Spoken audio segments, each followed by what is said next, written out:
Okay, we are ready for the last pair of semifinals here in Lostallo, Switzerland.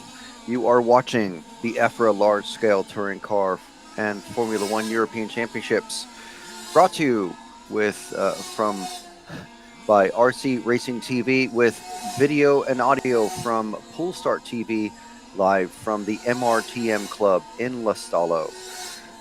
So thank you very much to our amazing sponsors, rccaronline.de, RC Fox, SCSM2, Samba, Mechatech Racing Components, and EFRA.ws, who is the organizer of the European Championships across Europe. So we are in the warm-up period now, just a couple minutes before these drivers get out on track. Well, they are on track, but a couple minutes before they are called into the pit lane and then to their starting positions on the grid. So in this one, we've got Sindre Undheim from Norway, Bernard Alain Arnaldi from France, Cedric Prevot from France, Rick Vanderpoel from the Netherlands, Adam Westholm from Sweden, Martelli Gianmarco from Italy. I want to say it's Gianmarco Martelli, but I'm not sure about that. Karsten Keller from Germany. From Italy, Simone Curcio. From Germany, Sven Rodewald and Michael Donovan from Germany. So just like the semifinals that we were watching previously with the Formula One and Touring Car Sport categories, it's the top 4 racers to bump up into the main final, and that will be coming to us later today at, I'll just bring up the time for Touring Car Open, the main final is scheduled to kick off at 4:50 local time. That is Central European time.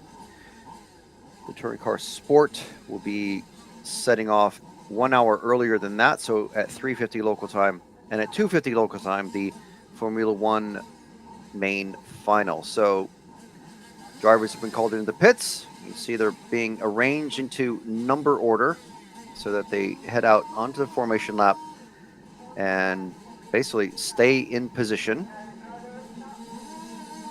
And they're being sent out by the race director there. You can see gentleman with the flag. I believe that is Fabio from EFRA.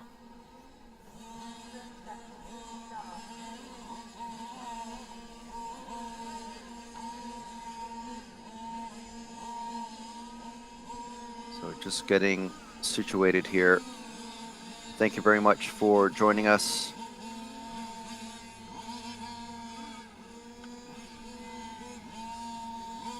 We are just about ready to go.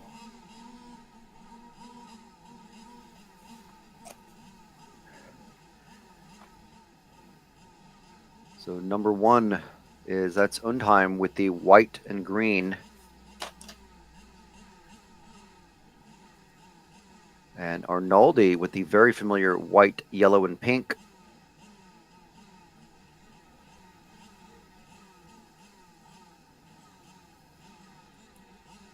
Prevot with the yellow and black.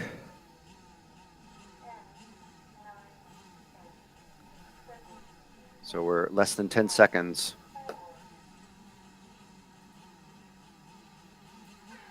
Time has started and they are off. Top 4 drivers to bump up into the main final. We have many European champions, and it looks like Arnaldi is already in the lead. Look at that. What an amazing start from second.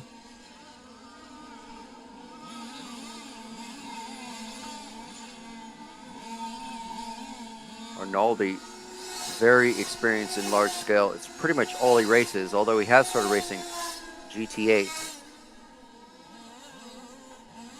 Double European champion in that, so he holds 5 European championships in total. A 24.717. Arnaldi just not on the pace with D'Amico, Emanuele D'Amico. this week, all week long, has been the absolute class of the field, but it looks like Arnaldi is looking to make up for that with a massive gap already to Undheim in second. Vanderbilt doing well after a couple of diabolical results in his qualifying. It's 4 rounds to count, and he had 2 bad rounds and was able to salvage qualifying directly into the semifinal.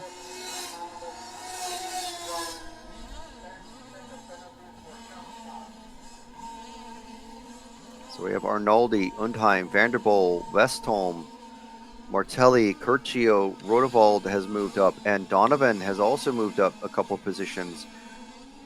Actually, all of our bump-up racers of Curcio, Rodewald, and Donovan moved up from their positions on the grid. Keller and Prevost, losers so far. Prevost starting on 3rd on the grid, but down into 10th, and already way down the order.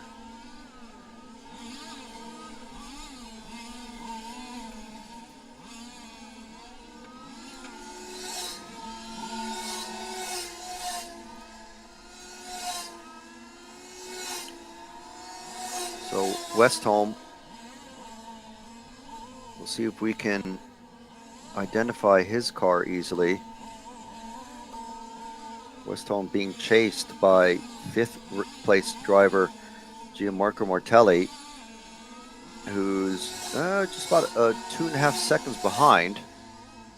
Prevost definitely out of this race. Vanderbilt knocked down to 9th. Or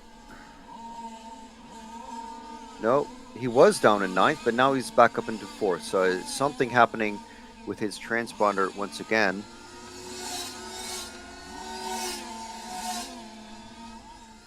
So Westholm, the car we're following, in that white, yellow, and blue. Martelli, a couple seconds back.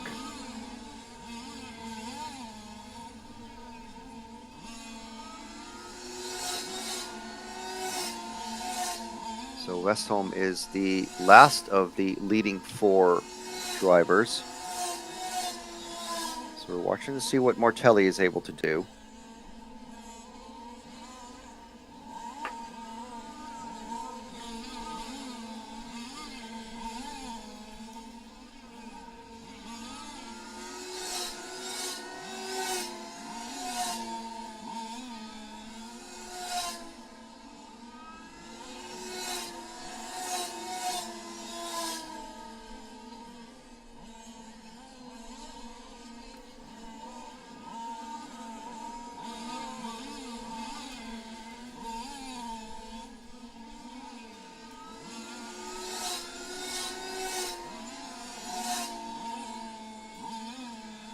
Arnaldi not quite running away with this. I'm sure he'd love to, but Undheim in that white and green car making up some ground on him.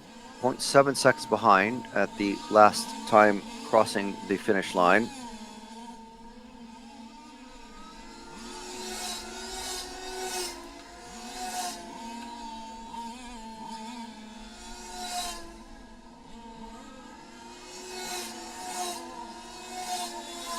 Arnaldi and Undheim still not quite locked together, but very, very close. Actually, even closer now. So 0.3 of a second now instead of that 0.7. Vanderbilt and Westholm making a battle of it. So we got 2 pairs of 2. Our leading group.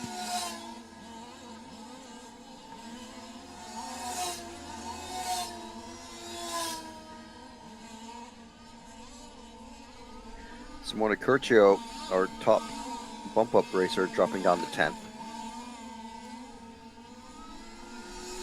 Rodewald still able to hold off the attentions of Michael Donovan. And in between those 3 drivers is Karsten Keller. So we have a genius leading this one with a Mechatech and another genius. I think Adam Westholm's running an I think he's running another Mechatech. Sven Rodebald running an MCD. I think Carson Keller's running MCD. So he's top 4 racers being chased by that white car of Westholm. Of Gianmarco.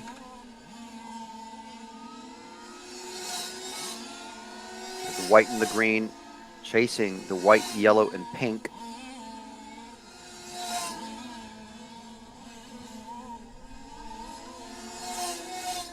Vanderbilt in that yellow and orange, yellow and red.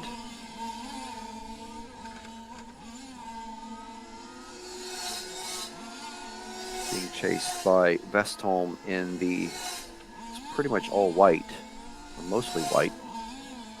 Oh, and is that Westholm getting past? Westholm has gotten past in that white and blue car.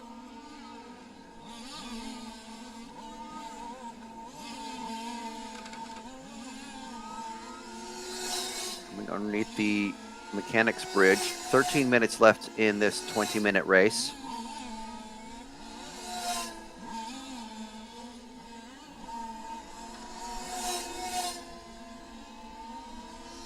Texas Hill Country saying, I love these cars, wish we knew what chassis they're running. We do have some of that information for available, and that is on the MyRCM website.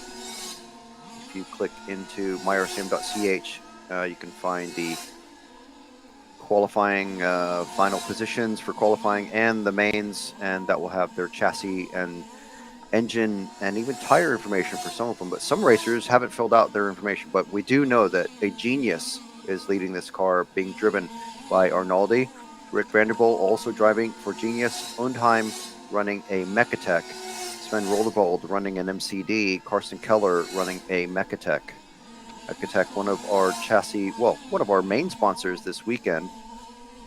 And you can pick up a Mechatech and Samba exhaust and airbox from RC Fox, rccaronline.de, and SCX-M2. Some 3 large-scale focused web shops. Check them out and let them know that you heard about them from the EFRA large-scale touring car broadcast. And Bjorn Holland, hi Bjorn, hope you are well, mate. Saying, hey Frank, mate, great commentating, keep up the great work. Thank you very much, Bjorn. Bjorn is the master announcer and commentator for a lot of the X-Ray series and many other major races like Masters of Foam. So thank you very much for tuning in, checking it out. 11 minutes remaining with Arnaldi being chased by Undheim. Vanderbilt once again ahead of Westholm, and those two have a pretty good distance to Gianmarco Martelli. But they need to play it safe and not crash into each other, not do too many passes, because that's just going to hold them up and let Gianmarco come in there and say, hey guys, I'm 5th place. I'd really like to have 4th place, please.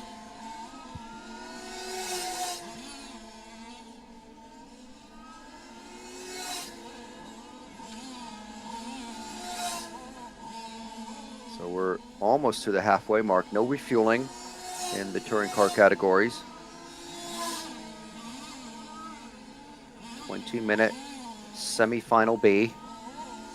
Top 4 drivers going to be qualifying or bumping up into the main final, where we have Giovanni Verbrugge waiting in position 2 and Emanuele D'Amico waiting in position 1. Emanuele absolutely dominant all weekend long. Both of those drivers running Mechatech. And pretty much all of the Mechatech drivers running the Mechatech Top Gun engine, just so you know. Do remember that D'Amico is running PMT tires. The field seems to be pretty evenly split between PMT and GRP tires.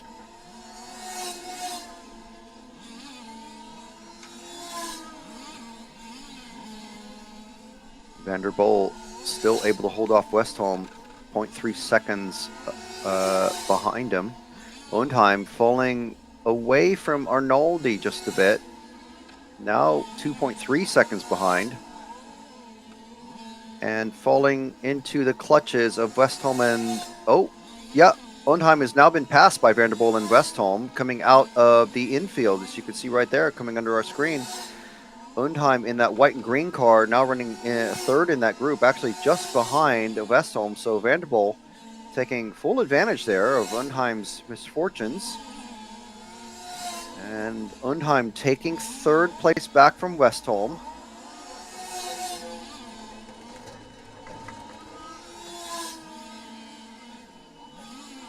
Or was I just seeing... Oh, no, Westholm spun out or crashed just before the finish line. Someone was stuck there just before the finish line, but Arnoldi has come across. And there's... We're following Undheim in the white and green. Vanderbilt running the yellow and red, I believe, is the color. Could be yellow and orange, but... So Arnoldi, Vanderbilt, Undheim, Gianmarco Martelli now up there. Sven Rodewald from the 9th spot. And Donovan from the 10th up into 5th and 6th. So Westholm has lost loads of positions there. So I think that was him that spun out just before the finish line. The timing loop is in the middle of the track in the tightest part of the chicanes. So 7.5 minutes to go. Westholm has a big job to do now. He's actually lost a couple of laps there. So just resetting. We've got B.A. Arnoldi from France running a Genius on his 32nd lap, and he's running just about... is he a full lap ahead? No, he's... So 13:01 and 13:06. So he's 5 seconds ahead of Vanderbilt. Undheim running a couple seconds behind Vanderbilt.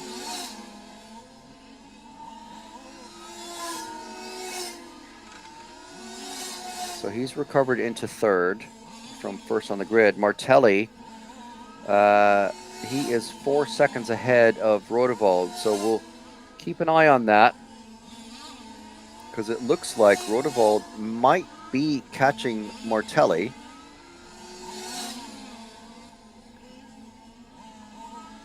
So 4 seconds even between Martelli and Rodewald.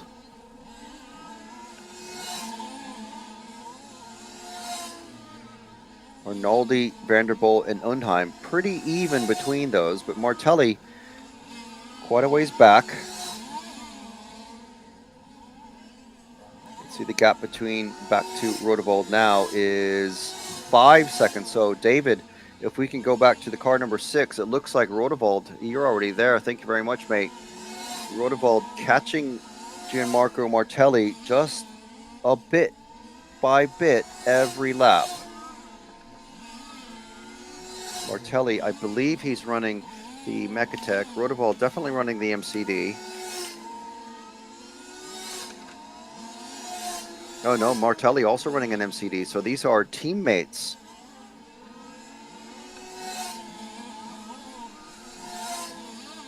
MCD was last year's touring car European champion in the hands of Dario Vaselli. So let's see what the gap is now. It was 4 and a bit seconds, and now it is gone up to, well, it's still about 4 and a bit seconds.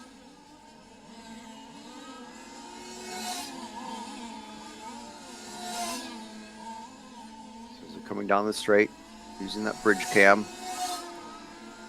Martelli in the white and blue. Rodewald in the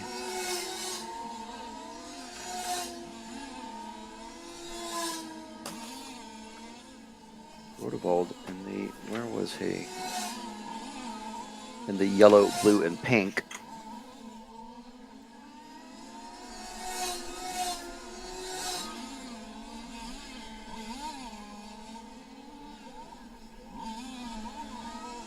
gap now is still, it's a little bit under 4 seconds now, I think. So it's a slow march for Rodewold to be catching Martelli. 4 minutes remaining in this one, so he needs to pick up the pace a little bit or hope Martelli's tire choices come back to bite him towards the end of the race. These drivers in the main final, they'll be tuning their suspension settings and tire settings to switch on as quickly as possible, but not burn out the tires over a 30-minute run. This, however, is a 20-minute race. So the pace very slightly slower.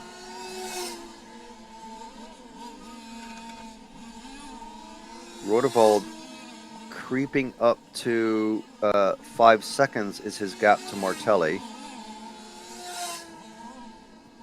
Martelli maybe starting to breathe a little bit easier with 3 minutes to go. He knows that Rodewold isn't really catching him. Meanwhile, we've swapped our attention back to Sindre Undheim as the battle between Martelli and Rodewold has started to fade away. Undheim gaining the attentions of Vanderpoel. Undheim in the Mechatech. Vanderpoel running a Genius. Trying to make it a Genius 1-2 with B.A. Arnaldi, longtime Genius car racer and triple European champion in this class. Vanderpoel as... No, I thought he had... I thought Undheim had made a mistake there, but he hadn't. So Vanderpoel about 6 seconds behind Undheim. Martelli 6 seconds behind him. And Rodewold looks like it's... I think he's made a little bit of an error somewhere along the way because he's lost even more time. Looks like 10 seconds now is the gap. And Michael Donovan looks like he might be trying to charge up to Rodewold. It's 3 seconds between them. So the gaps between 1, 2, and 3 fairly static. It's about 4 seconds between them and a big gap back to Gianmarco Martelli in the 4th position.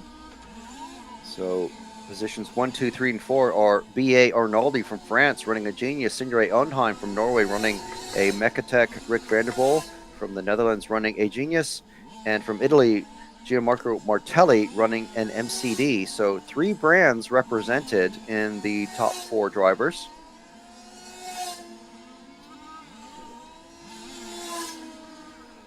With 1 minute to go, it looks like it's going to be an easy win for Arnaldi, taking the lead from Undheim in the first half of the first lap. And from there, never relinquishing. So his best time, 24.4.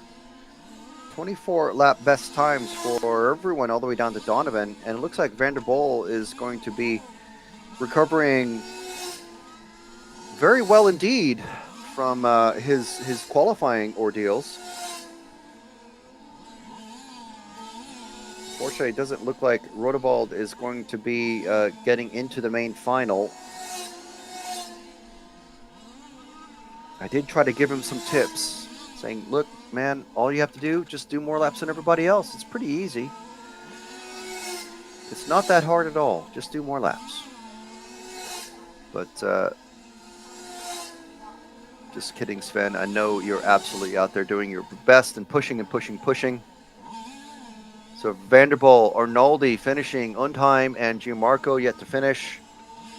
Gianmarco is finished now. Sindre come across. So there's our top 4. Arnaldi, Undheim, Vanderpoel, and Martelli.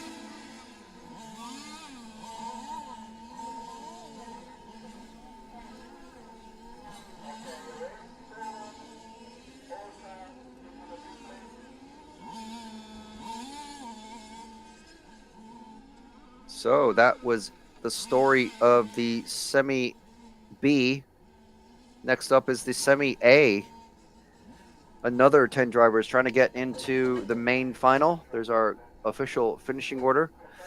Now that 24.4 looks and sounds really impressive until you hear what Emanuele D'Amico did earlier today. He did a 23.7 in his main final practice. In race conditions, his fastest lap time was a 23.8. So that's still over half a second faster than B.A. Arnoldi's fastest lap time there. But it doesn't matter. BA makes the show, and so does Sindre, Rick, and Gianmarco.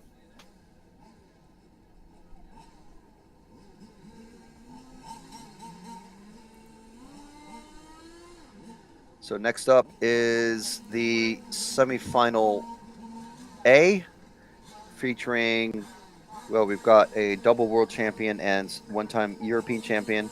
We have a double world actually three-time European champion, future champion, another European champion, multiple European champion, a world champion, and that's just the top 6 drivers.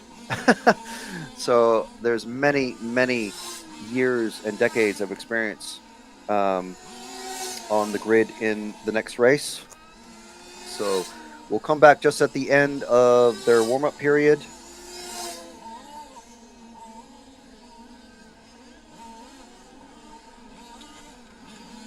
And we'll just go quiet, take a little bit of a break for the voice. Until then.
Okay, so warm-up has finished for the Semifinal A for the Touring Car Open class.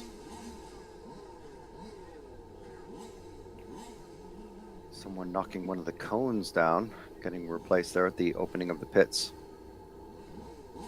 So just sending my congratulations to Rick Vanderbilt for a race well run. This next group is now getting lined up in numerical order. You can see Dario Pacelli in that car number 2 with the checkers.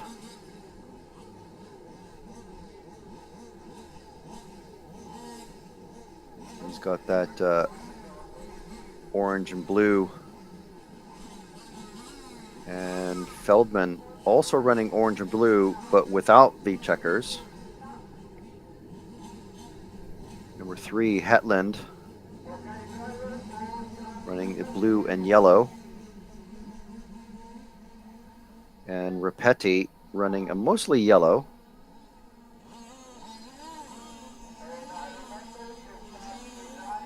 With a bit of white and blue in there.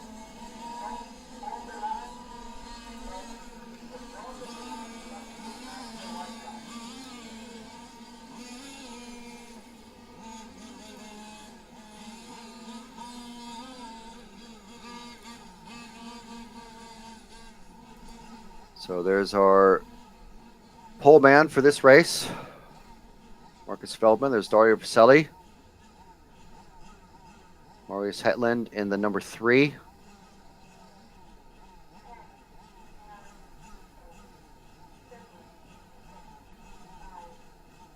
So Marius yet to take a European Championship. But he's due one. There's just, everyone is still quite out, even though all the old guys are still out there and fast. So top 3 away now.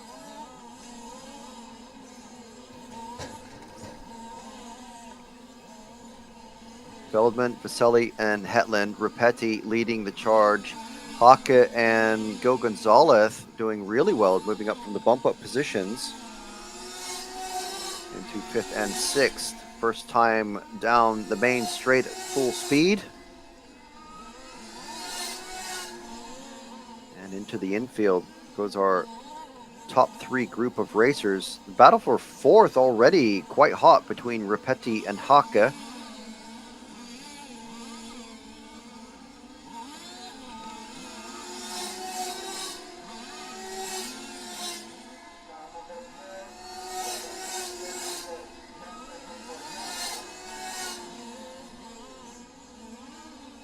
They look like they're reversed, but maybe I'm just seeing them. It's definitely the top 3.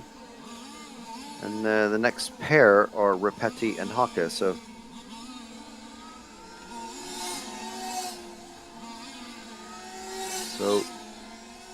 car number 4 is the one we should be following. David?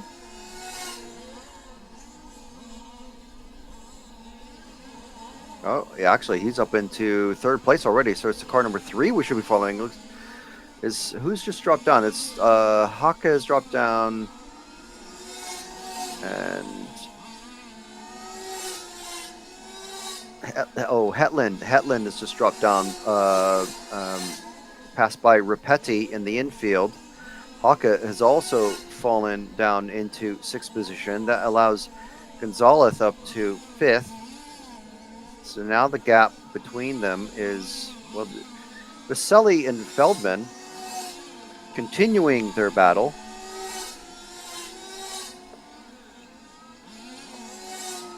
These guys have been racing constantly for quite a while.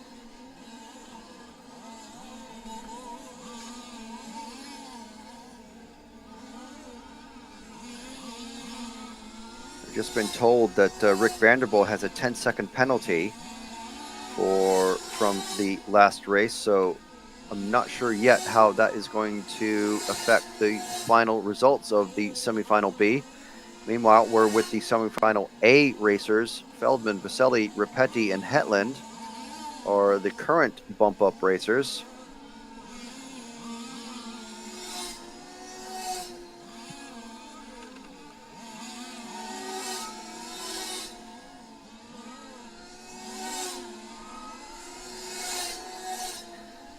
Feldman from Germany, Pacelli, one of 2 Croatian racers that are here. Repetti, one of many, many Italian racers. Hetland, one of a group of Norwegian racers. So we have Germany, we have Mekatech, MCD, Mekatech, and Mekatech in the top 4. Mekatech, again, one of our coverage sponsors. So if you're looking for a top spec racing car, look up the Mekatech FW01, and it's many varieties. There's normal wheelbase, short wheelbase, and many more.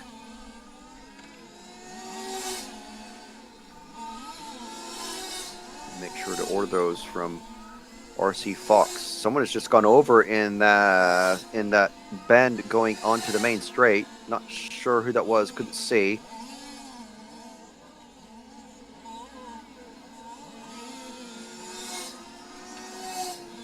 We'll see how that shakes out. Feldman, Baselli, Ripetti, and Hetland still are running order for the top 4.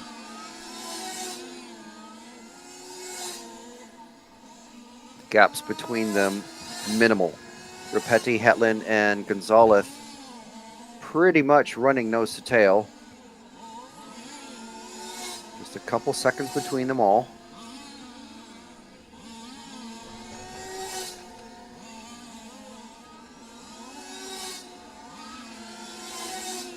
Feldman and Baselli. It's about a second and a half between them. Baselli knows what he's doing when it comes to these semifinal and final races. He knows if he just stays where he is, he can bump up and start behind Feldman. Feldman, with his experience, a double world champion, and at least one European championship in this category under his belt. Baselli is going to find it very, very difficult to apply enough pressure to Feldman if he just hangs there behind him.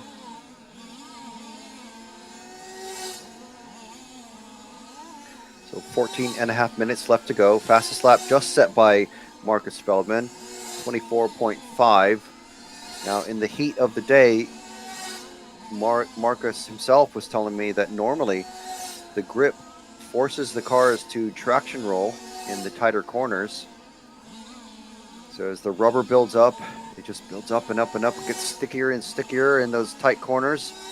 All those acceleration zones makes the laps go faster and faster. So it gets harder and harder. And obviously, once we get to the 30-minute final, it's going to become very, very difficult indeed to gauge where you are on your fuel. Because these cars literally only have about 30 minutes of fuel in them, and the race itself is 30 minutes long. So you have a formation lap, a final lap, and of course a very hard-driven 30-minute final race. Baselli dropping back to 1.8 seconds behind Feldman. He knows that Hetland is behind him, but he's about 9 seconds behind is Marius. Eduardo Ripetti, our European champion from a couple of years ago in Fiorano, just a couple seconds behind Hetland.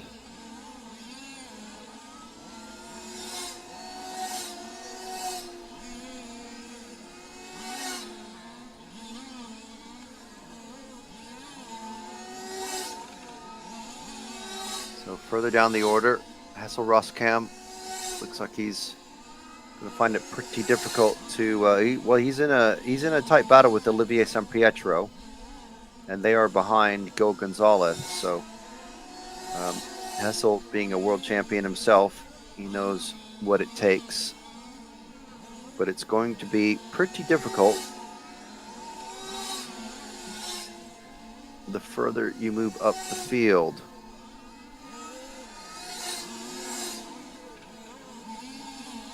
Ivan Cinco, hello, how are you? Hope you're well, mate.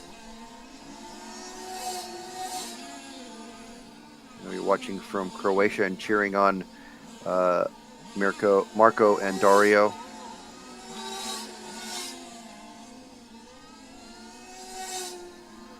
So just under 12 minutes left in this one, this Semifinal A. Top 4 drivers bumping into the main final, where 4 drivers are already waiting from the Semifinal A, waiting to see where they're going to actually sort out. And then the top qualifier of Emanuele D'Amico, absolute dominant form all week long. 4 out of 4 TQs, fastest lap. He set fastest lap even this morning in practice for the mains. And up there with him in the main final, starting from second on the grid, is Giovanni Verbrugge. Vaselli falling another second behind Feldman. Hetland just crossing now. And he's got Ripetti just behind him, 0.3 of a second. And I believe that is the two white and yellow cars just going underneath. Hetland with the more blue on his car than Ripetti. So they both have yellow back ends, but Ripetti has the blue on his.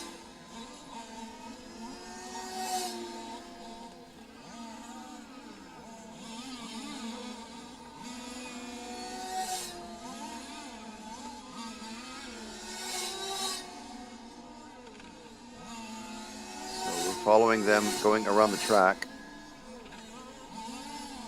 So Ripetti has now made that pass. He's coming underneath the cameras now.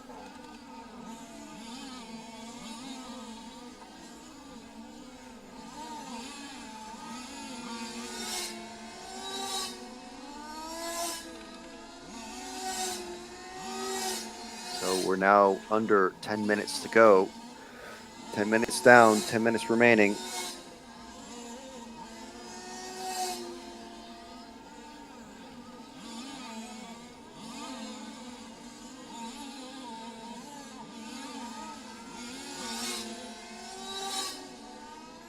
Feldman, Vaselli, Ripetti, Hetland, Joe Gonzalez, and Roskamp still chasing the battle for third with Ripetti and Hetland.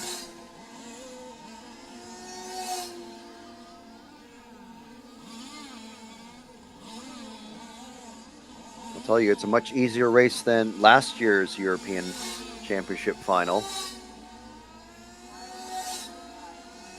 It was under mixed conditions with half the field going out on wet tires, very, very soft, higher profile tires, and half the field going out on dry tires, which are basically semi-slicks.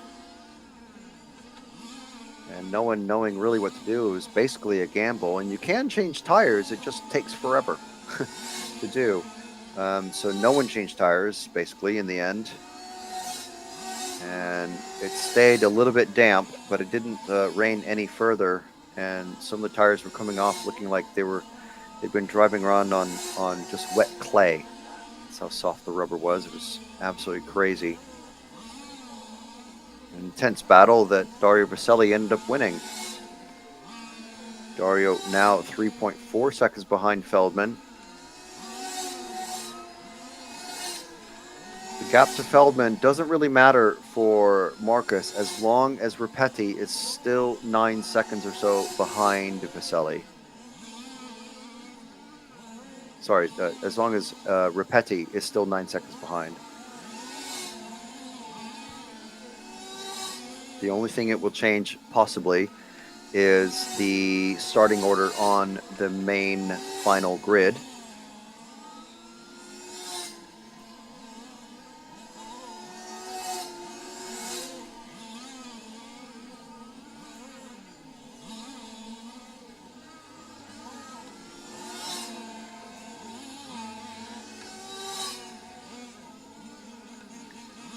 So 7 minutes and 15 seconds remaining with Feldman and Vaselli still out there. A good gap to Ripetti. So Vaselli doesn't have a whole lot to worry about with 7 minutes remaining. Hetland also a decent gap behind Ripetti, back to Hetland. Gonzalez and Roskamp roughly together on track, about a second and a half apart, but no real battles out there. This is our last semifinal of the day. After this, we're going to go into the main finals, which are going to kick off with the Formula One large-scale main final, and that is a 30-minute race. Can you believe it? A 30-minute race. Actually, let's say 25. Yes, actually, it's a 25-minute race. I'm sorry about that. It's because they use larger engines, I believe, 26cc engines compared to the 23cc engines for these cars, the Touring Car Open and Touring Car Sport.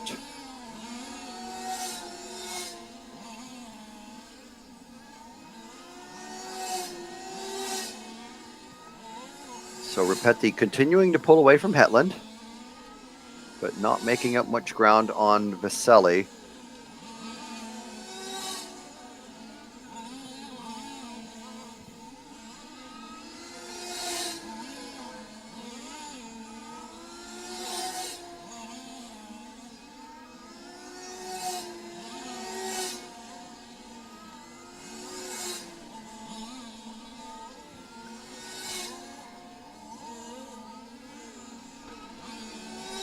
So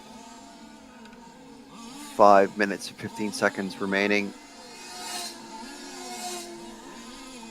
3.8 seconds between Feldman and Vaselli in first and second, respectively. Then we have a very big gap to Ripetti from Italy, and from Norway, there's a smaller but still a healthy gap back to Hetland. And that's our top 4 bump up positions going into the main final. So with under 5 minutes remaining, just going to see if I can bring up the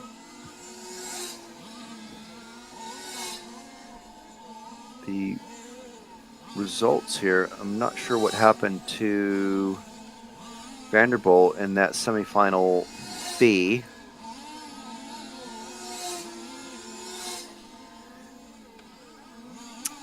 Supposedly he had a jump start as well as Gianmarco Martelli. So that's the official order. So himself and Martelli, but that's still, I think, that is still going to put them both in the main final, because Martelli, his finishing time was 20 minutes and 9 seconds on 48 laps, and Carson Keller finished 5th in 20 minutes and 22 seconds. So if you add 10 seconds to Martelli's time, he would still be ahead of Carson Keller. So, and with Rick Vanderbilt finishing 3rd, just ahead of Martelli, they should still both be in the main final. So I'll just confirm that with Rick.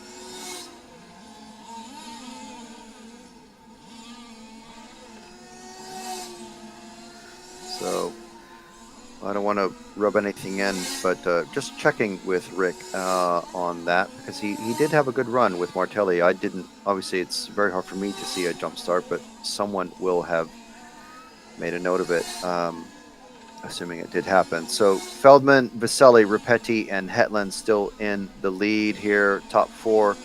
Roskam has gotten past Gil Gonzalez, and I'm not sure. He's about 3 seconds behind Hetland with 2 minutes to go.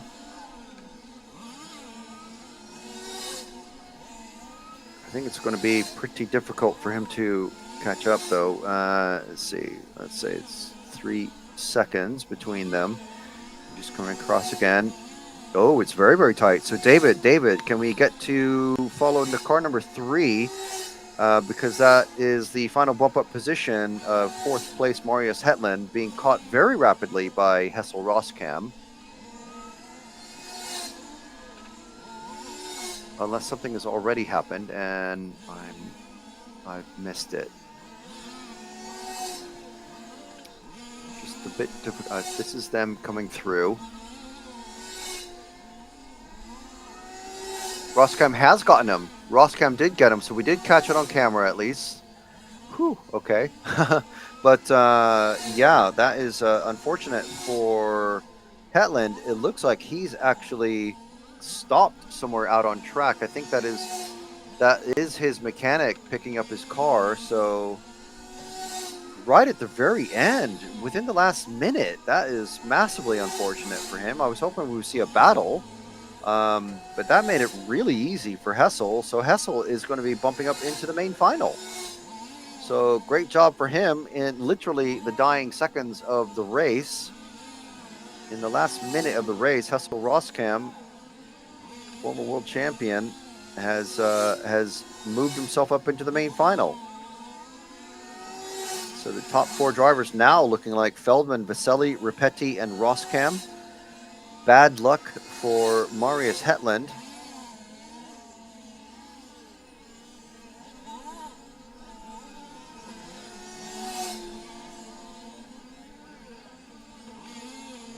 Who at the moment is going to be finishing 9th overall after running so long in the top 4. What a shame, but Hessel Roskam not going to be thinking anything of it.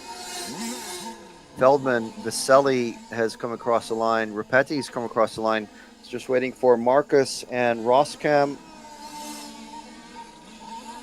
Feldman finishing with an extra lap on everybody else. Dario, Eduardo, and Hessel finishing 2nd, 3rd, and 4th. So that is Mechatech, MCD, Mechatech, and Genius. So still 3 different brands in the top 4. So a good race from everybody. Bad luck for Marius Hetland.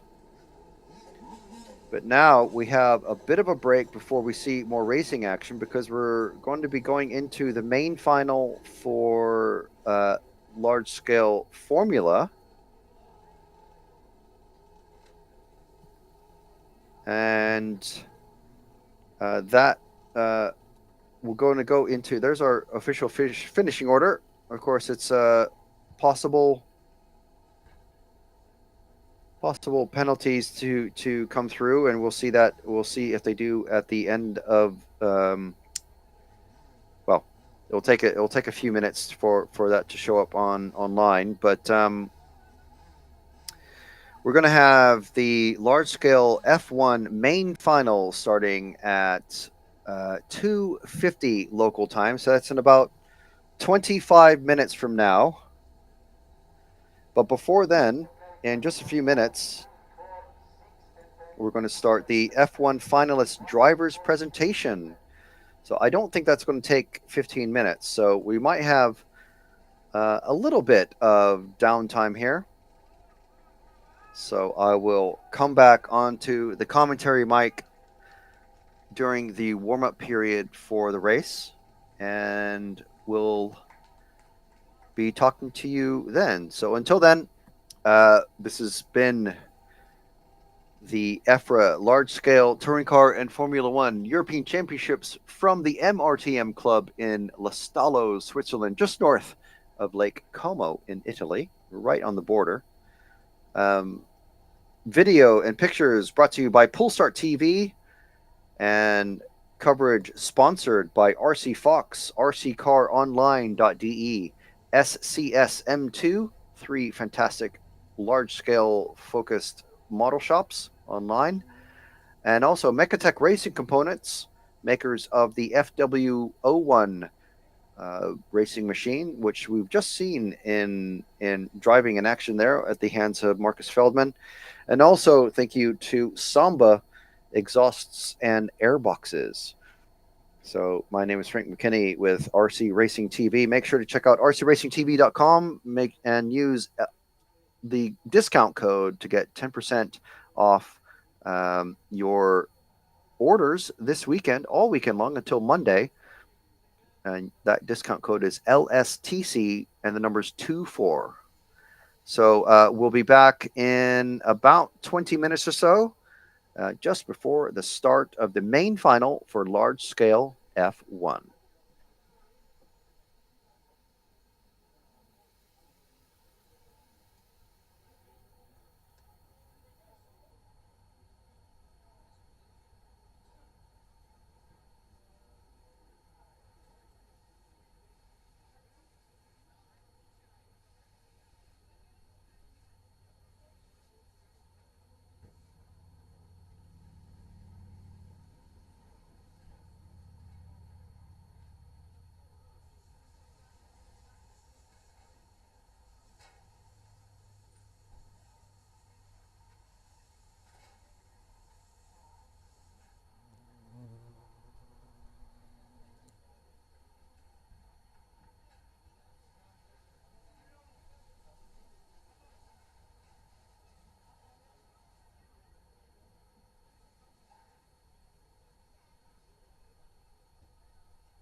Grossman Sven.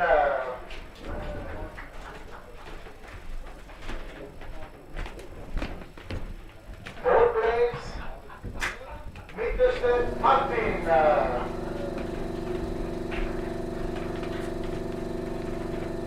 Number 5, Roger.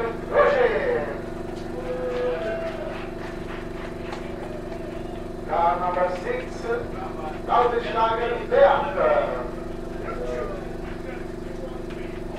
Car number 7, Garcia Ratero Alberto. Car number 8, Dutz and Peter. Car number 9, Michael Marcus. And last but not least, car number 10, Fabricas Carol Carlos.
We start with the driver presentation for the Formula One drivers.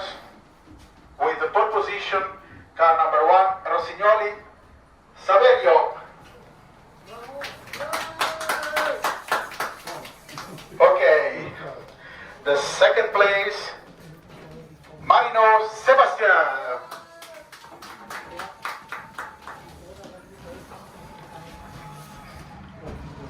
Third place, car number 3, Grossman Sven.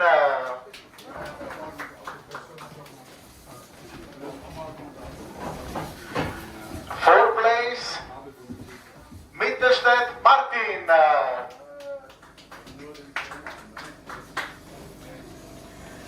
Number 5, Roger.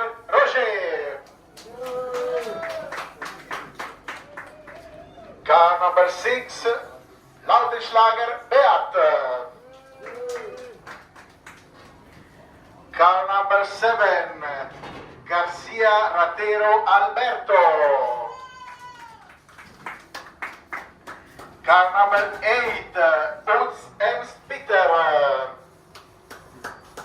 Car number 9, Michael Marcus. And last but not least, car number 10, Fabricas Carol Carlos.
So there we go. That was the drivers for the main final for the European Championships for large scale Formula One, a 25-minute race coming up.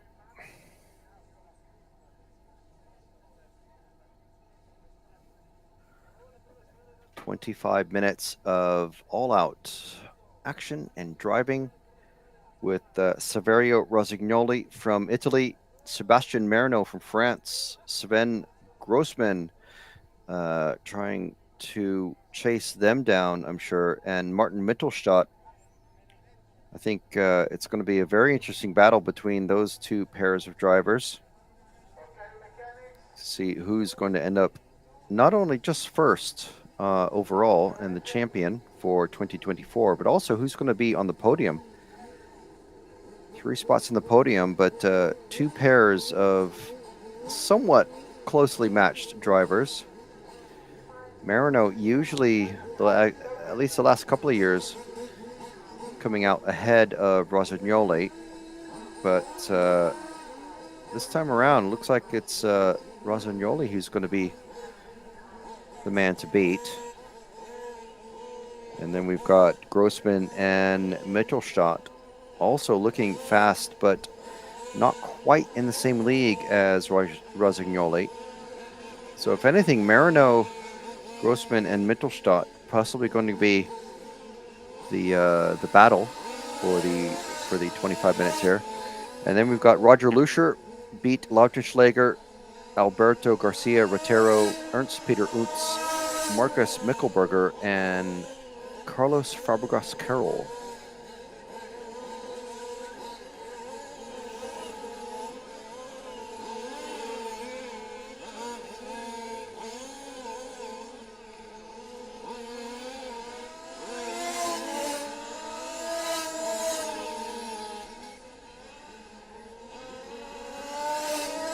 So I'm just consulting my notes to see the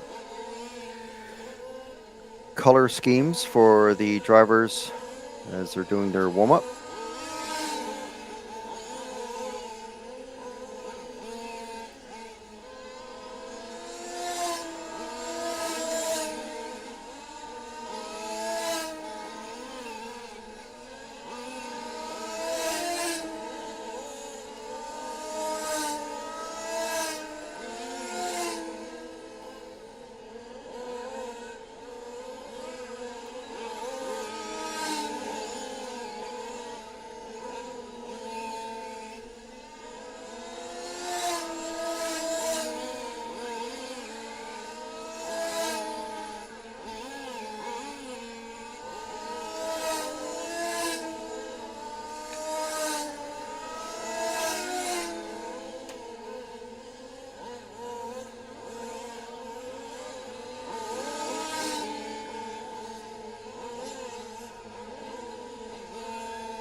Seems we're going to have 2 Tiffany green cars, or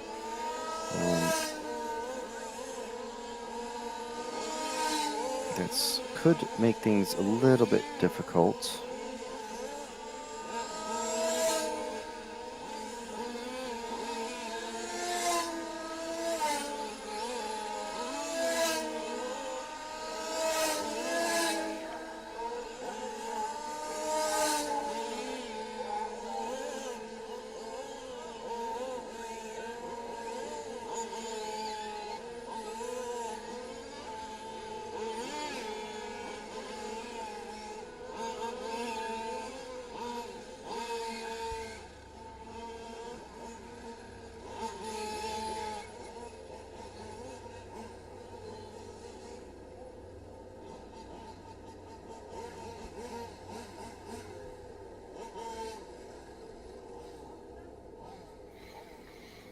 So that is the warm-up period finished.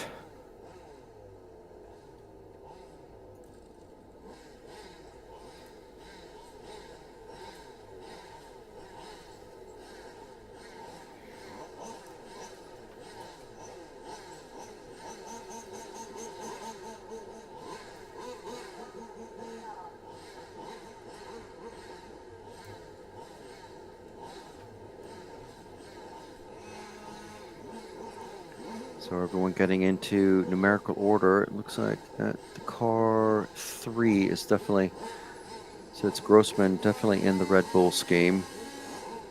The 4 Mittelstadt in the,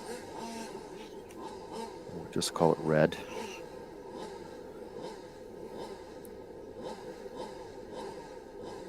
The 5 of Lusher green and black.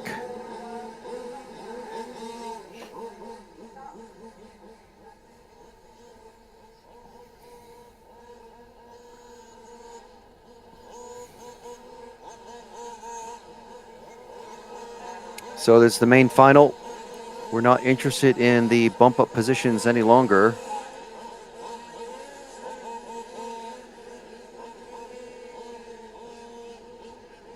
We are interested in the overall position, the top finishing position.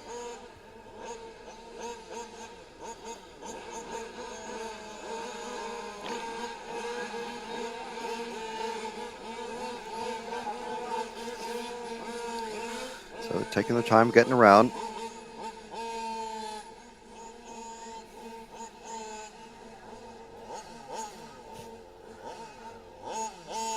So here we go.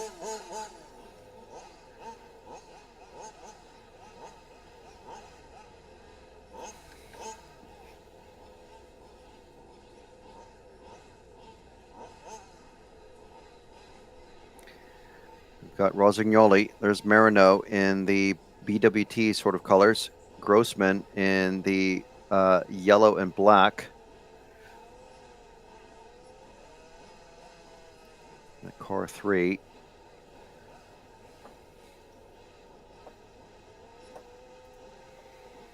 So just a few seconds to go before the timer counts down. And it'll be 25 minutes of all-out racing.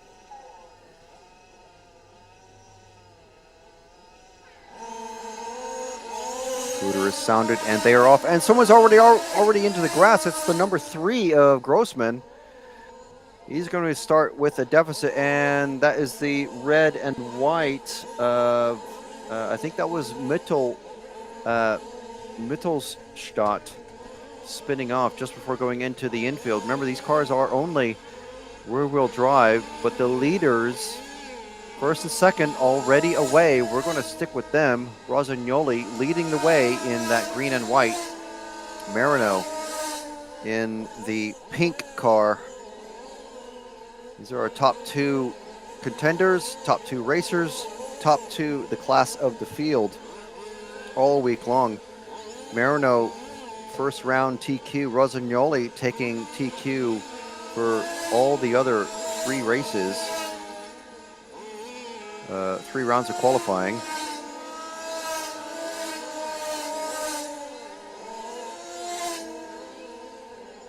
Let's see what sort of pressure Marino can put on him. And possibly importantly, what sort of pressure that Grossman and potentially Lusher are going to be able to put on Marino. Last year and the year before, no one could keep up with Marino, but this time around, it's Rosignoli who no one can keep up with. Marino already 3 seconds behind, 2.6 seconds.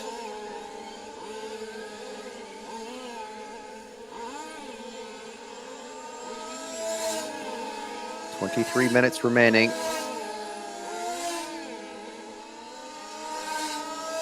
Rosignoli already putting a fast lap down of 25.5. First few laps need to be at qualifying pace, so really, really fast, just as fast as you possibly can. No mistakes.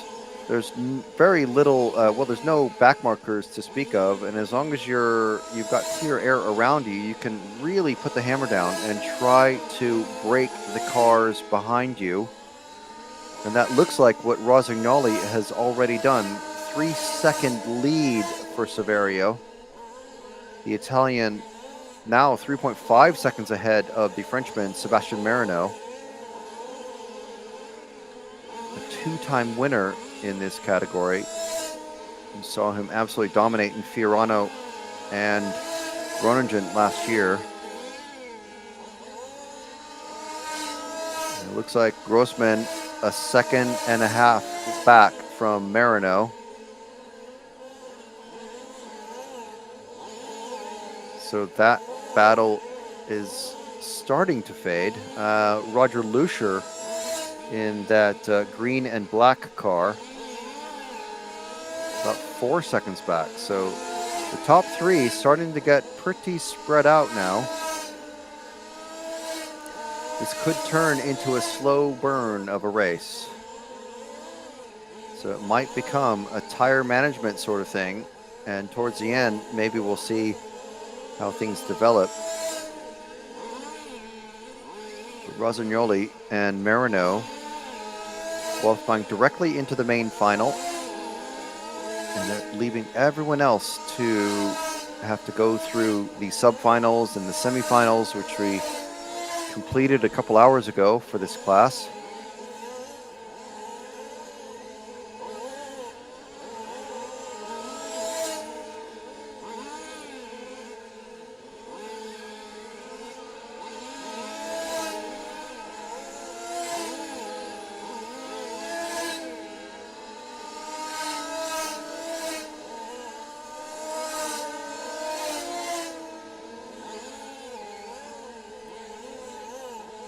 So Rossignoli already up to a 7-second lead. He's absolutely broken Marino's grip. Lucier and Garcia are our closest battle between 4th and 5th, because top three have really spread themselves out and pulled away from each other and the rest of the field.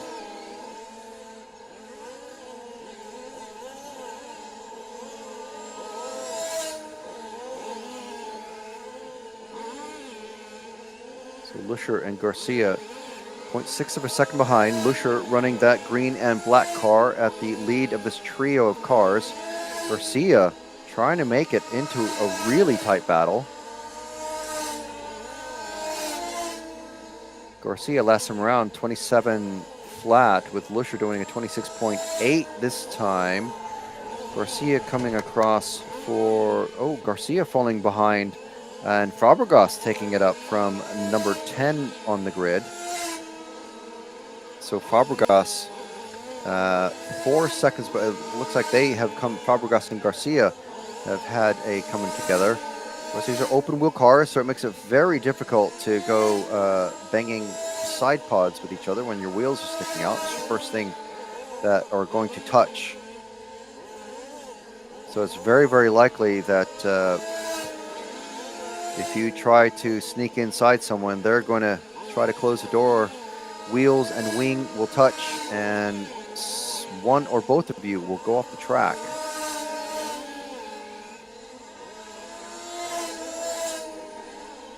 So meanwhile, Rossignoli 10 seconds ahead of Marino. Marino now has Grossman a second and a half behind him. Lucier 6 seconds behind Grossman. So Marino and Grossman, looks like battle will soon be joined very, very tightly with these two, the pink and the yellow cars. So second and third place drivers.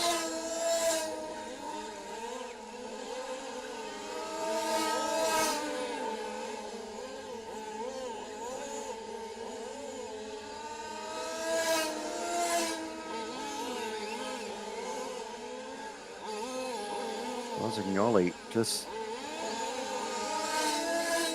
in a league of his own this time around. Grossman 0.6 of a second behind Marino.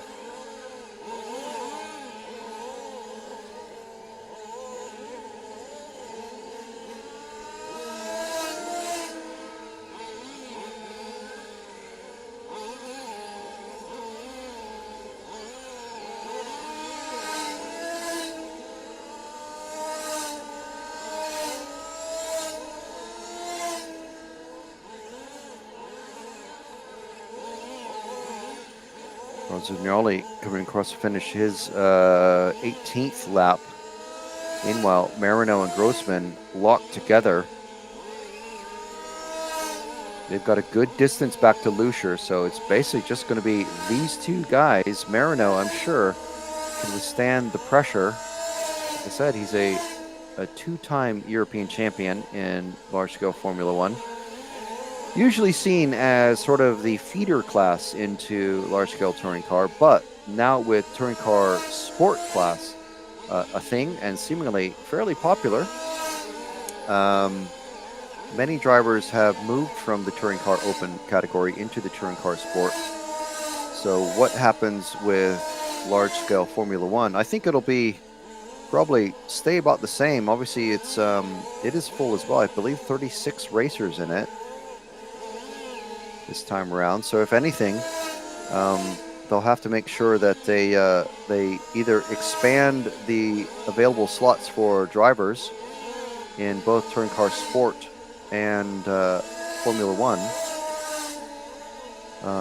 But then does that mean they have bigger events overall, or does that mean they're going to have a maximum of 50 racers in touring car open? So we'll see. We'll see what happens next year. But obviously, the large-scale Formula One and large-scale touring car sport categories both equally popular.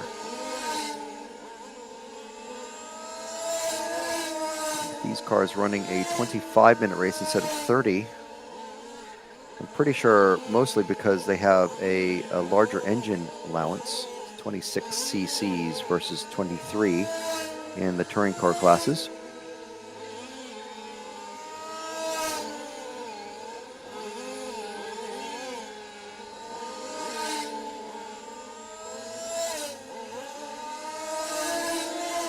So Marino starting to pull away from Grossman. These longer races tend to turn into tire management races. However, unlike 1/8 track and 1/10 IC track, there are no tire changes. I'm pretty sure they're allowed, but it just doesn't happen. It just takes way too long to unbolt and then fit another one in and then bolt it back on.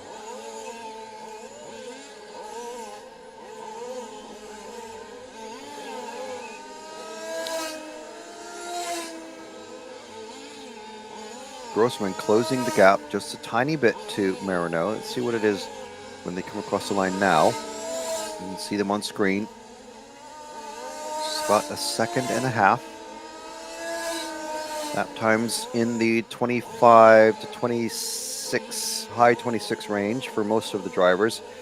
Meanwhile, way up at the front, Saverio Rossignoli, wow, a full 10 seconds ahead. And it looks like he's just managing that gap. But he did just pull a 25.2 lap pace, and for the last 2 laps. So absolutely dominant. 25.4 that last time around. Marino, his best lap is a 26.1.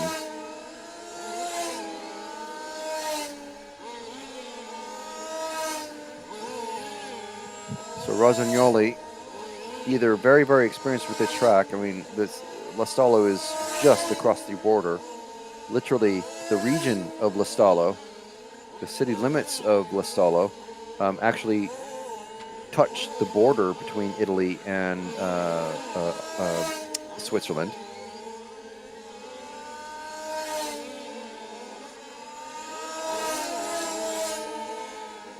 Tom Griffin, that's a good question. How many sets of tires do you think they go through in the whole event?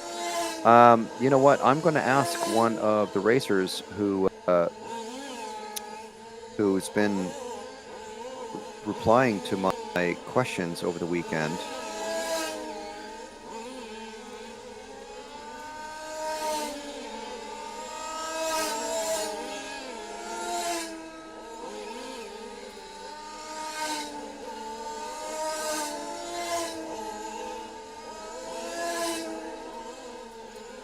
I believe, well, if you're a sponsor driver, you're going to use 1 set per run, and they're not cheap. I'll tell you that. You can go on to our event sponsors for the coverage, SCS-M2, RC Fox, or rc-car-online.de and find out how much a set of PMT medium tires or GRP medium tires cost. Of course, in qualifying, you probably run soft tires because those are 10-minute races. In the subfinals, they're twice as long, so you might want to run medium. And in the main finals, which are 30 minutes or 25 minutes in the case of Formula, of course, they're a completely different tire as well. You would probably want to run the hard tires, but I don't really know. That's just a little bit of guesswork because of the races are literally 2 or 3 times longer than each other. So we're a little bit over halfway through. Saverio Rossignoli has a gigantic lead of, he's going to end up lapping most of the field, I would think, over the course of this event, these 25 minutes. Trying to see, overall, he's about a 20-second lead, I think. Yeah, a 25-second lead. So he's nearly up and to lap Marino. So there's Marino there. And that greenish car is Rossignoli. Grossman is that car right there, who's just gone underneath the multicolored car. Yellow and black. So he's fallen further behind Marino, and that means Lucier is now catching right on the tail end, within a second of Grossman. Lucier in the green and black. So there's Grossman there, and Lucier is that green. At the speeds we're looking at, it looks a bit like Tiffany green, but up close it is green and black.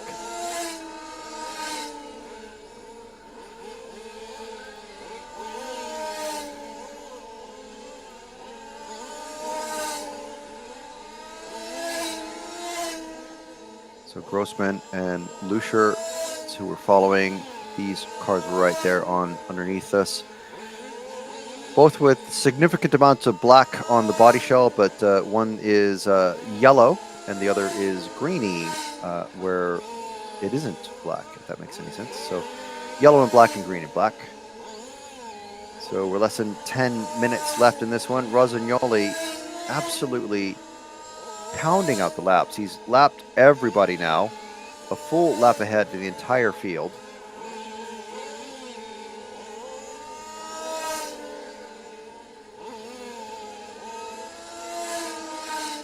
So he's on his 38th lap, where Marino has just started his 37th lap.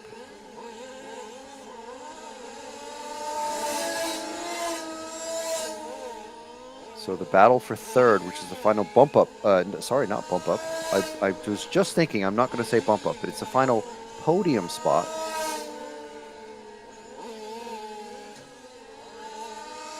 That is the battle we are watching with Grossman and Lucier, both Swiss racers, both presumably pretty familiar with this track, being that it's in their home country. But most of the racers are pretty familiar with this track, even though they have to drive across one or more countries to get here, because this track is a regular on the EFRA Grand Prix circuit. There's a series of races that in years past, when there has been no single European Championship event, and who was that was spinning there just in front of the camera? I think that was Grossman, who just spun out, and Lucier got past him. So now Grossman is a few seconds behind Lucier on track. So was that Sven succumbing to the pressures, or just using up a bit of his tires? And we're under 8 minutes now. So it's a 25-minute race. So they've been running for over 15 minutes, which is still not quite as long as their semifinal. Everyone's already run a 25-minute race. It's been in this, except for Saverio Rossignoli and Sebastian Marino.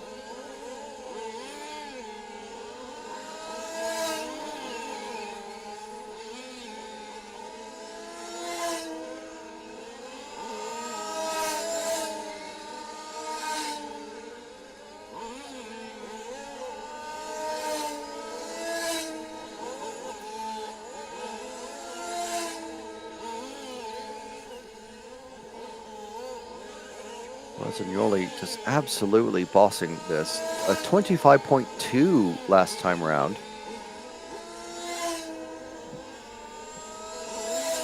Doing an amazing job. 6.5 minutes left. Marino way ahead of Lucier, and Lucier quite a ways ahead of Grossman. So no real battles on track except for 8th and 9th position. That's Ernst Peter Utz and Carlos Fabregas Carroll. Keep an eye on that, but oh no, Carroll has just stopped. He hasn't crossed the finish line, so maybe that battle is gone as well. So this could be a slow burn for this last 6 minutes. We've had a few of those. Whether it's, I'm not going to use the B word, but it has been, we've seen a few of the races, especially last weekend, where not a whole lot happened in the first 2/3 or 3/4 of the race, but it all came together right at the very end. We actually saw a little bit of that today as well, where significant bump up position changes happening literally on the last corner of the lap and in the last minute of the race. These are all separate races that if you've been following the coverage today, you will have seen. I don't want to give anything away. Feel free to watch those back after the finals coverage today.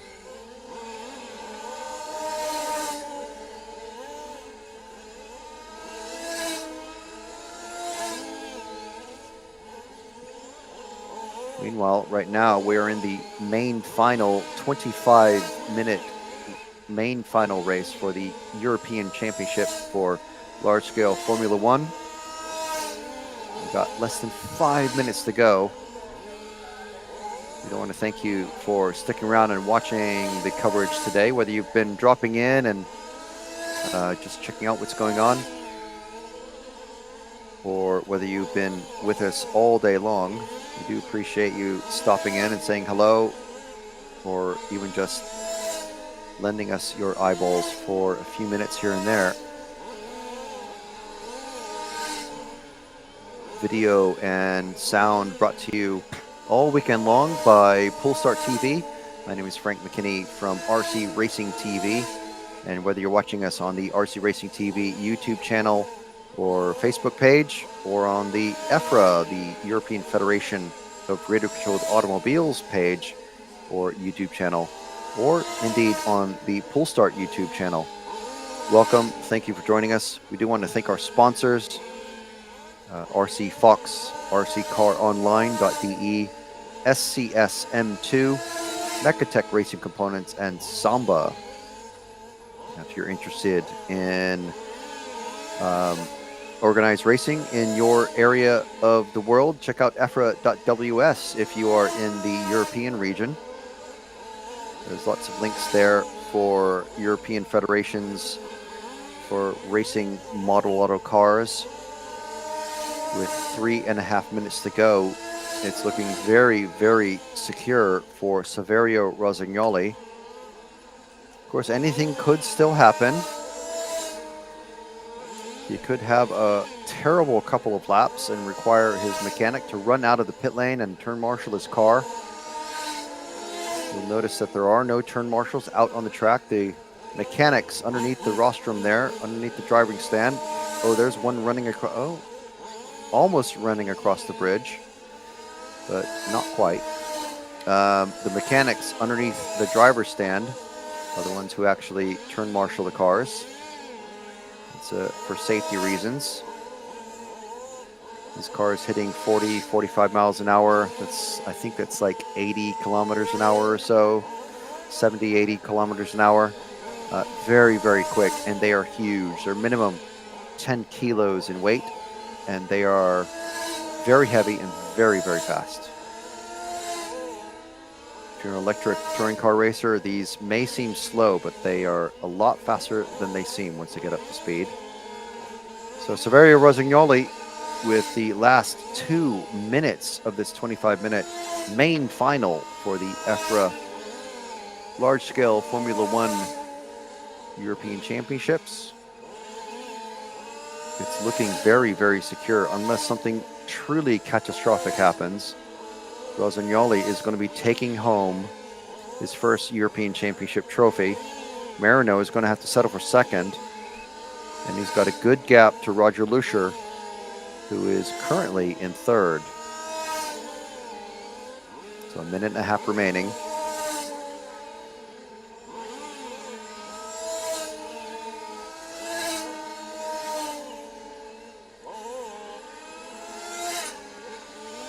Time is continuing to count down. Rosignoli in that green and white car. There he goes. Way, way ahead of Sebastian Marino. Previous winner in this class 2 times.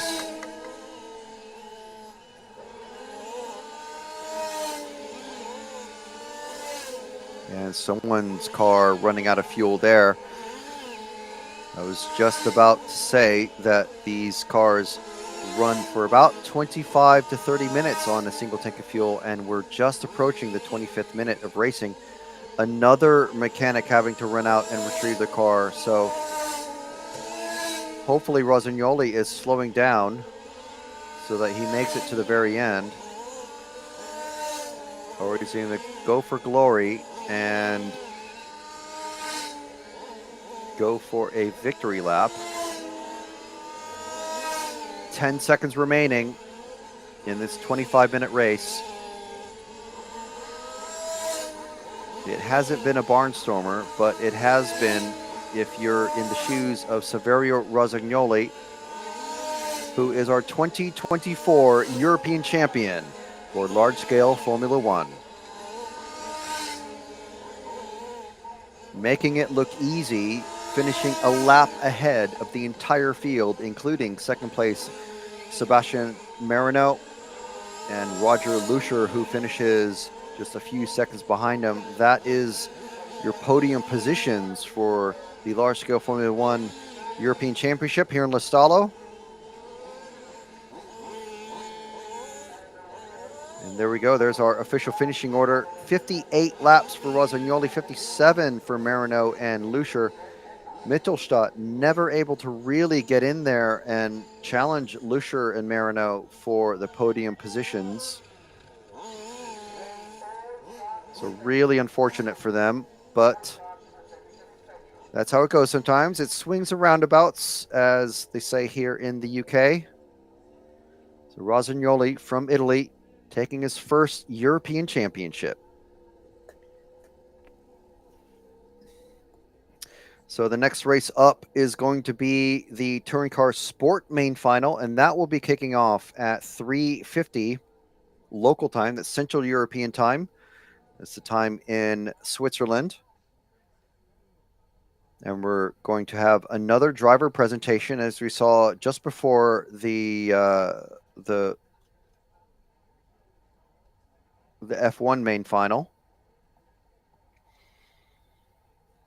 So we'll take a little bit of a break and get ourselves some much needed refreshment, and be back during the warm-up to talk you into the main final for Touring Car Sport. So we want to thank our sponsors for this EFRA large-scale Touring Car and Formula One European Championships.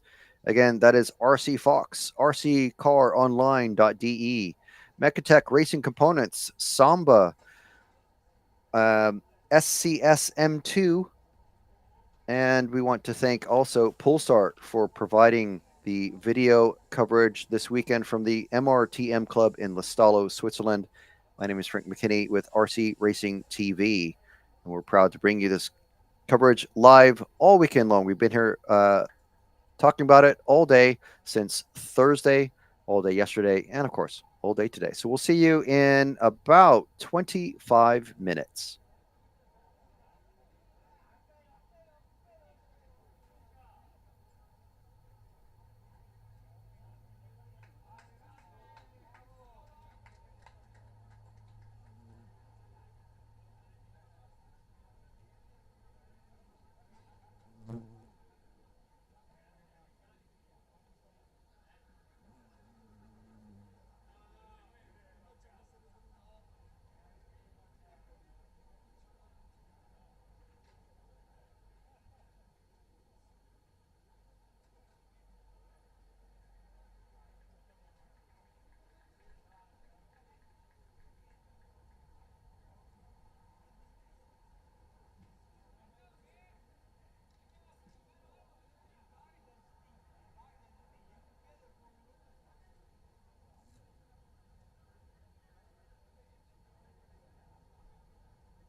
Congratulations.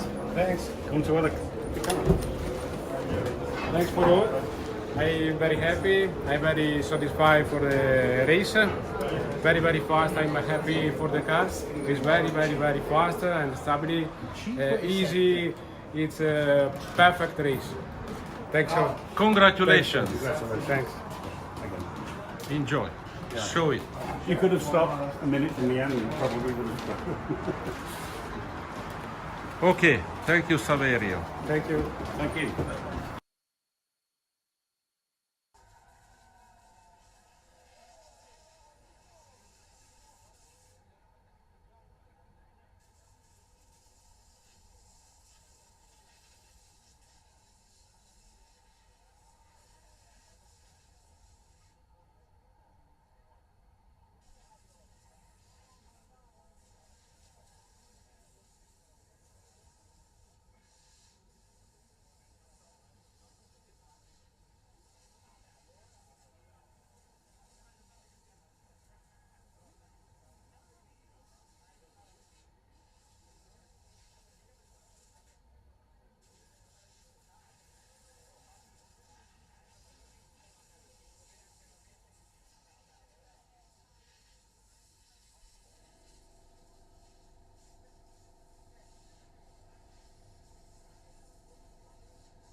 Okay, so that is the driver introductions for the large-scale touring car sport category.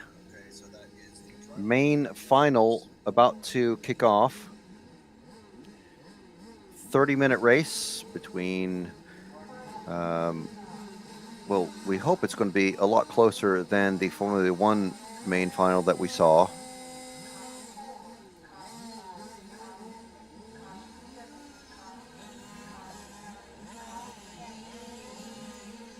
So drivers out on the track already.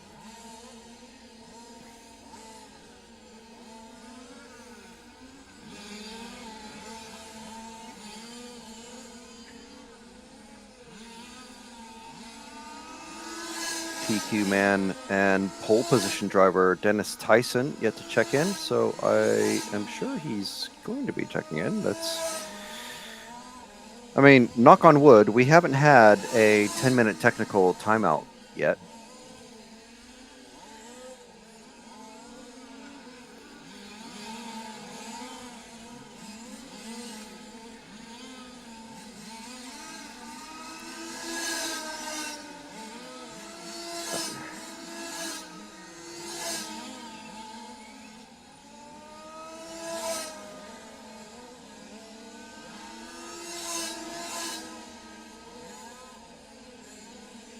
So we're going to have a video of the driver presentation.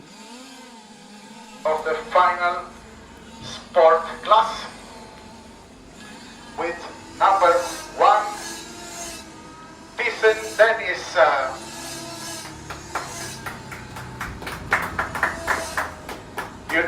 Attention, Dennis. Take your number, please.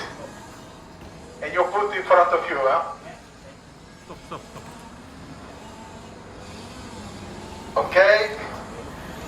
In second place, Simon Arthur.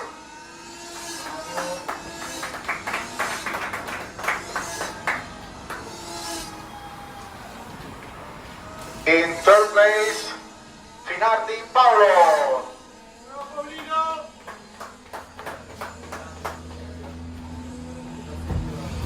Adesso vi faccio vedere, vado là e faccio anche il corso perché mi si mette il cartellino. Fourth position, Oppenhorst Marcus. I hope my pronunciation is correct. Okay, thank you.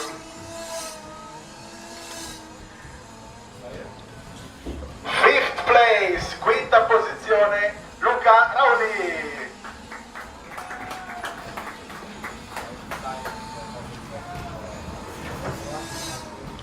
Sixth place, sechste Platz, Mikkel Milke.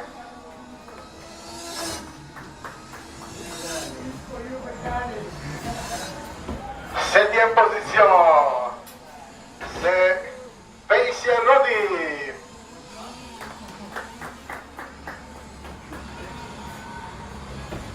Eighth place, Roskam Team.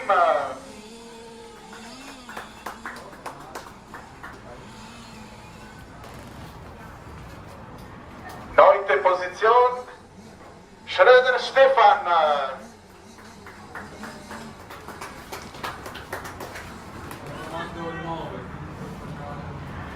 Et dixième position, Lebesco David.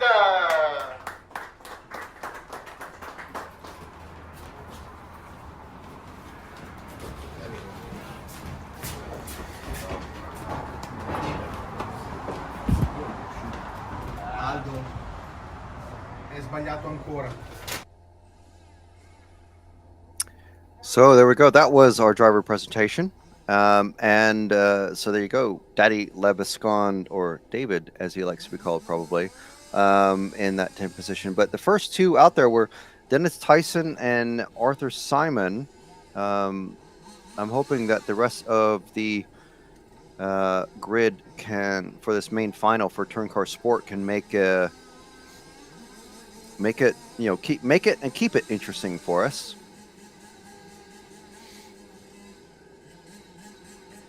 So we've got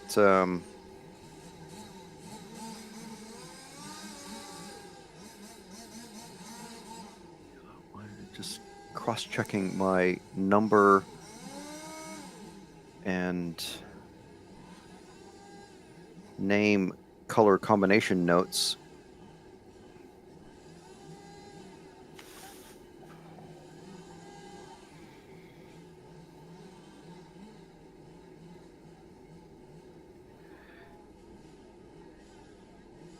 Okay, so very quickly, the story of qualifying was probably Dennis Tyson, who TQ'd in the first round and didn't have a good second round, and then in the third round, for whatever reason we don't know, didn't run in the third round. That was yesterday morning, and then in the fourth round, TQ'd again. So doing it Ironman style, leaving it to the very, very last, and doing a zero, basically getting a 0, a 30 something, another 30 something, and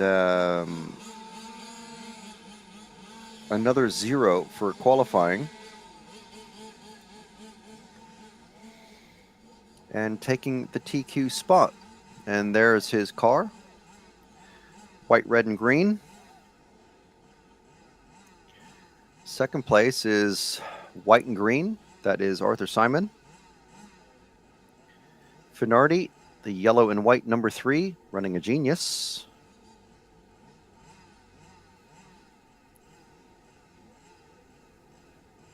And a race director putting the cars in their spots. Someone just out of spot there.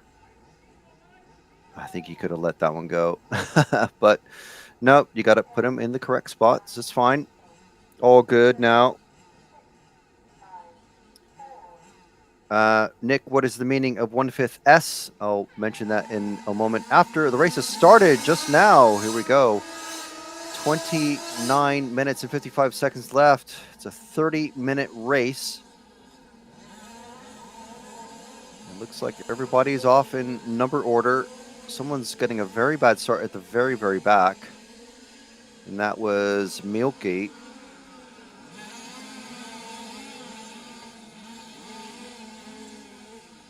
And around down the main straight for the first time, there's our bridge cam shot showing these cars, magnificent, huge, loud cars at full speed.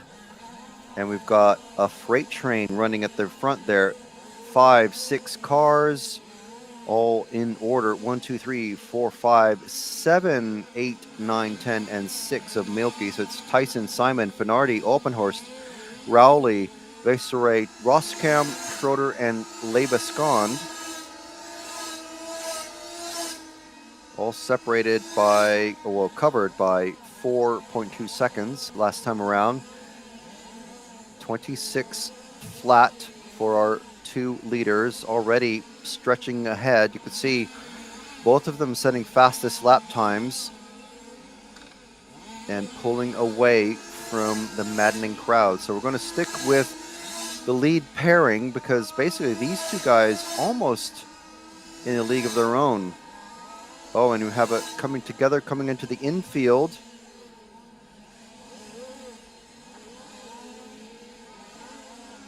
So this looks like is going to be a lot tighter race. Tyson in that white, orange, and yellow, and Simon, Arthur Simon, in that white and green. Simon, much younger racer, but Tyson, a little bit older. I'm sure hoping to use his guile and wisdom and racecraft over the exuberance and energy of Simon. I'm absolutely stereotyping here. I haven't even gotten into the countries yet, but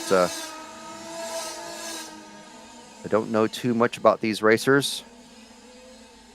Running in the touring car sport class. So while we have a little bit of, maybe not a break in the action, but while we have a group of 2 and then a group of 3, Bernardi, Oppenhorst, and Rowley chasing down Tyson and Simon. Simon actually doing a 25.9. Very, very quick. And he's been up there right up against Tyson's doors, but I think the wise thing to do is just pile the pressure on and see what the next 27 minutes bring. So, Nick, you asked, what is the TCS or 1/5 S? So 1/5 means a 1/5. That means the scale of the cars. These are all 1/5 scale cars, or what we call large scale cars in the RC or radio control racing community. And the S means these are the sport class cars. So the next group of cars that are going to be out after this race is the open category. These are the final races. These are literally the fastest drivers going as fast as they can for the championship for this year. EFRA is the governing body of radio control motorsport. Oh, and Simon getting a little bit wide there, losing some time to Tyson. I'm sure he's going to be able to make that up pretty easily. Just brake a little bit later on the infield. There he goes. He's right on this back bumper again. There. Wow. Look how close that is. The next three cars trying to do the same thing. Finardi, Oppenhorst, and Rowley. So sport class is a new class for 2024. It was voted in at last year's AGM, or annual general meeting, in Sweden. And this is an annual meeting that's held by EFRA. It brings together the top representatives from the RC motorsport federations across Europe. And there are various proposals that are presented by the end of September, I believe. And so there's basically a whole year to decide, okay, well, I think this rule, we should vote in this rule. So here's why I think this rule should be changed, or whether this new rule should be enacted. And then basically bits of politicking happen, and there's voting that happens as Oppenhorst has a 25.7 lap time. That's pretty quick.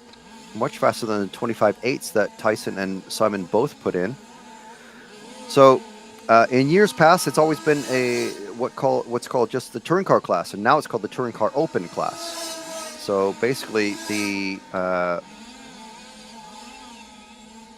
sport class eliminates some of the engine modifications, and you have to run standard engines. So it's kind of, think of it as in simple terms, a stock engine class and a modified engine class.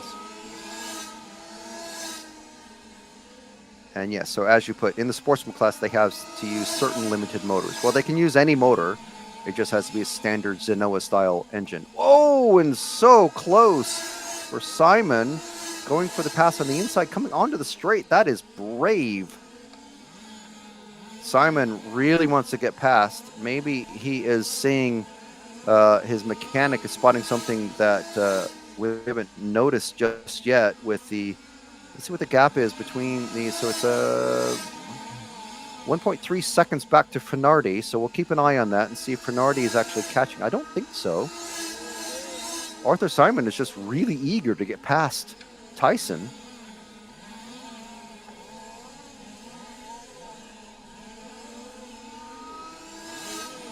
So yes, to answer your question, they have to use certain limited motors.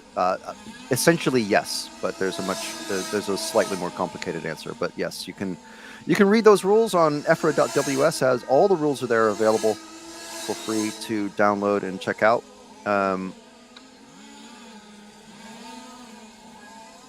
And yes, the track is absolutely lovely. We're not there in person. We're commentating remotely. We're using video feed from Pulsar TV. They're on site at the MRTM Club in Lostallo, Switzerland, just north of Lake Como and Milan in Italy, on the border between Switzerland and Italy. And Simon, absolute. Oh, and he's got a body tuck for Tyson. It just happened there just before they crossed the line. So that is going to slow down Tyson significantly. Let's see what happens here. The white and yellow car followed by the white and green car. They are battling for the lead, but the next 3 cars are battling over 3rd, 4th, and 5th positions. Tyson running with a body tuck. That means his right rear tire is rubbing on the body. It's been pushed up so that it's rubbing on the body, basically. And we see this happen in full-size touring car. And basically what happens is usually it destroys the tire. But if we can get a nice clean view of the backside of his car, and it looks like it has resolved itself, but that has put all 5 cars for Tyson, Simon, Finardi, Oppenhorst, and Rowley all together. That is a battle for the lead, folks. And they are coming up on lap traffic. So now it is absolutely imperative for Tyson to get past Schrodinger, Milke, Blebascon, Roskam, and Veseray all very cleanly. So we've got 3 cars that are about to be lapped for the first time by our leading group of 5 cars. So the first car of Schroeder, that purple car, has pulled over. So that was an easy one. Next car will be Milke, and then the white and blue car of Blebascon.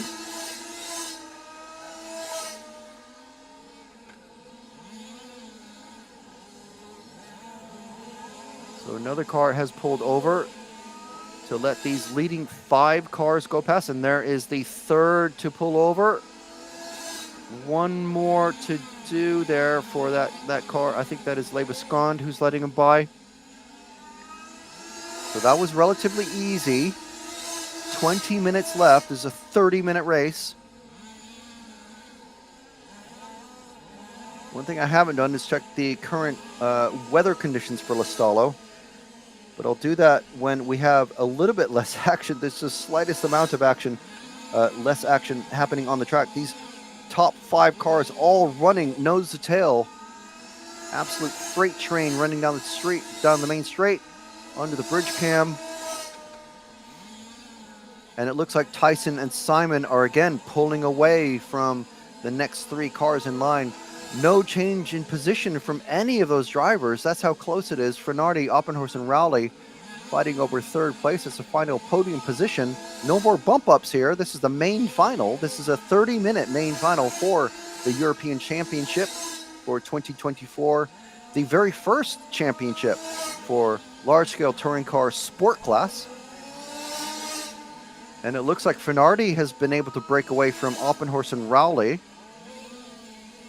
He's sort of in a no man's land of his own. Meanwhile, Simon throwing down an absolute fast time of 25.597 seconds for his last lap. Look how close he is. If this were full-size racing or full-size cars, you'd be looking in your rearview mirror and seeing nothing but the eyes of Arthur Simon staring at you in your rearview mirror.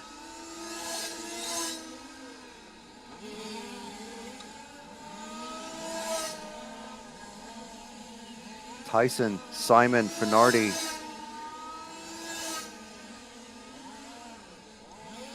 And I think there's been a little bit of a mistake there from Tyson coming out of the infield.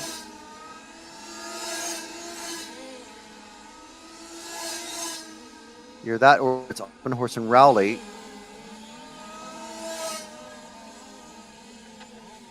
So Tyson in that white, red, and green car. Arthur Simon in the white and green.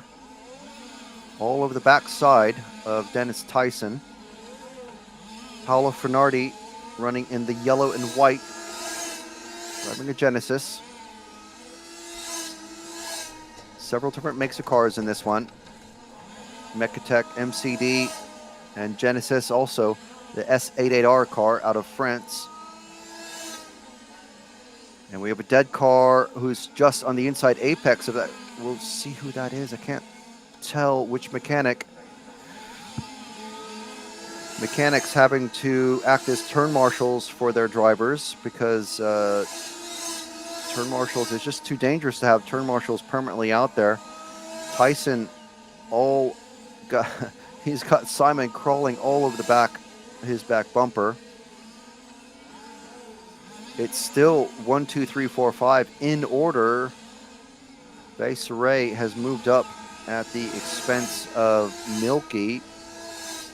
And actually, it's 7, 8, 9, 10 in places 6, 7, 8, and 9. So apart from an early race mistake from Michael Milky on the first or second lap, there's been absolutely no position changes so far. Everyone is running in order as they started on the grid. First, second, and third are almost together. First and second definitely together.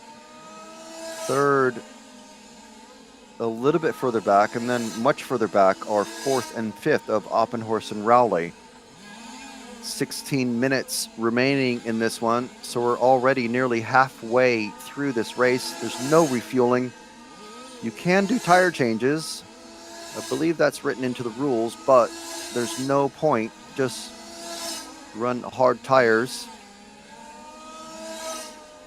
The super important thing is on the last couple of laps, it's going to be super tight for fuel, because with the heat of the day and the grip from the tires, we're going to be using a lot of fuel for these 30 minutes. And 700 cc's in a 23 cc engine, just barely enough fuel. But it's going to be interesting to see if the sport class can make it easily for 30 minutes, because they are running stock engines. In the open class, they're running modified engines, so different carburetors and porting and all sorts of things. So they use a bit more fuel. And you're right, Nick, Simon's car definitely looks quite a bit faster, but he needs to make a clean pass. He's already done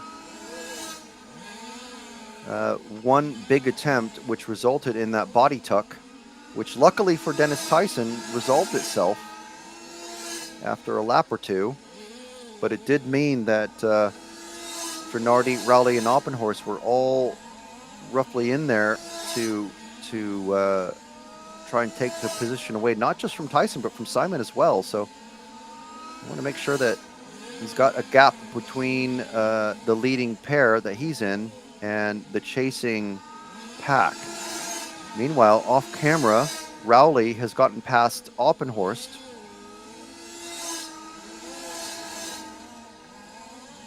Come across the timing loop again. Timing loop in that very, very tight chicane in the middle of the track. That's where the finish line is at the end of the race. And that is going to be in 14 minutes.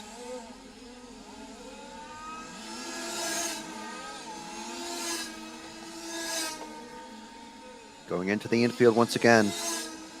Super tight infield. There's the finishing line. So another lap down. And they're leaving Paolo Fernardi behind yet again.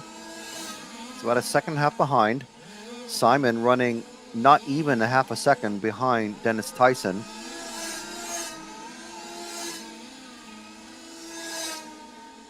The amount of pressure that Arthur Simon is trying to put on Dennis is absolutely intense.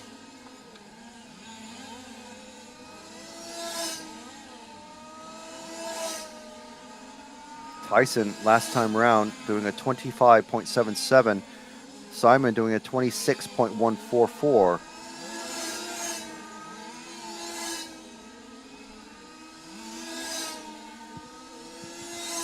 Once again into the infield.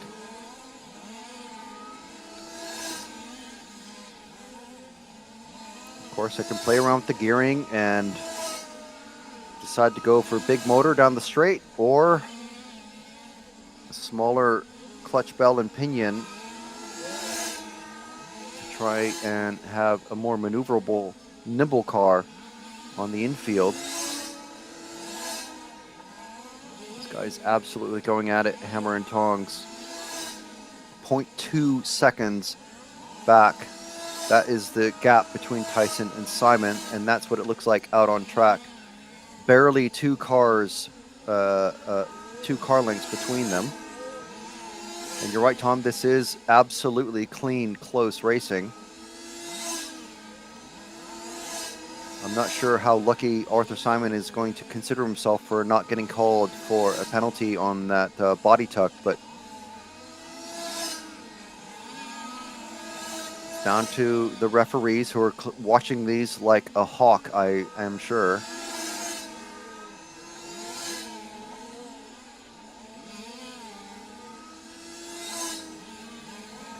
Meanwhile, the rest of the field is still the only position change is Rowley and Oppenhorst have swapped, and that was several laps ago.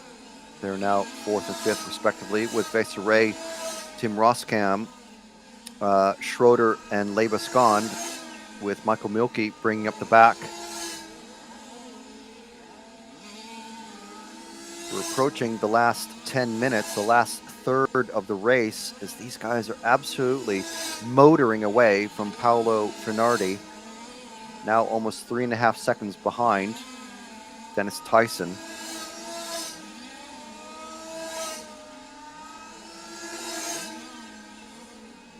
An absolute mountain of pressure is what Arthur Simon is trying to put on that back bumper of Dennis Tyson.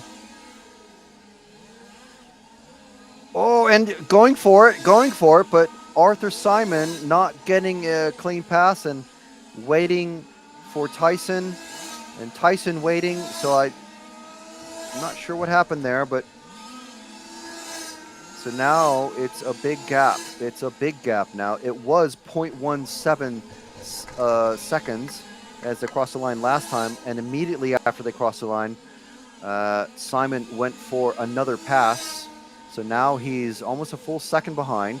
We'll see how quickly he makes that up. I'm going to bet it's going to be within 3 laps. He'll be on the back of Dennis Tyson. The big question is, for the final 2 or 3 minutes, what is that going to do to Arthur Simon's tires? All of this pressure that he is applying to Dennis Tyson. So all of this energy to do tighter cornering and faster accelerating and harder braking, that all has to come from somewhere. And the answer is those round black things on the 4 corners of your car. And he's already on the back bumper of Dennis Tyson. Look at that, going across the line. That is our leading pair of drivers. Paolo Finardi, 2.2 seconds behind Dennis Tyson, but Simon is 0.4 seconds the last time around. So take that 3-lap guess, and it's already been cut down to 1 lap. He's already there. All over the back bumper. Just Dennis Tyson should just rent out the space underneath his rear wing to add Arthur Simon. He's just been living there the last 21 minutes.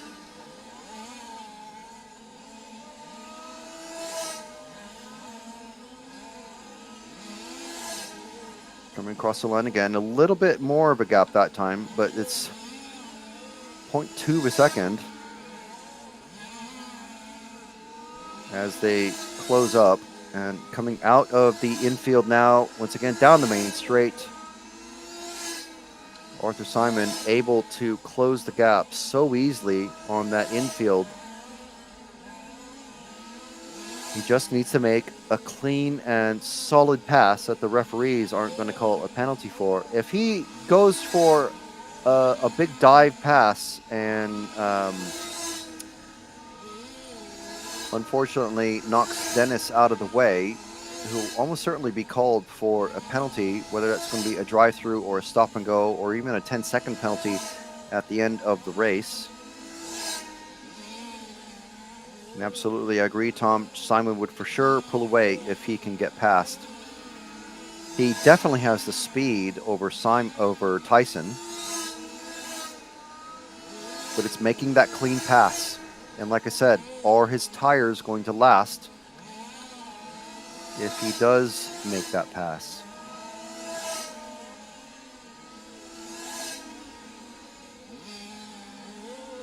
coming up on lap traffic. And who is this? The yellow and blue, I think that is Roskam. Tim Roskam, the son of former world champion Hessel Roskam, who's also in his own main final.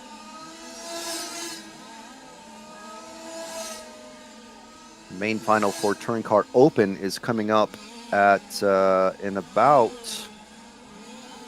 30 minutes time. So don't go anywhere, people.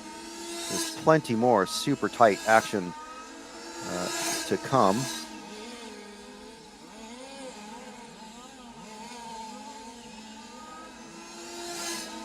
Arthur Simon living under the back wing of Dennis Tyson's car.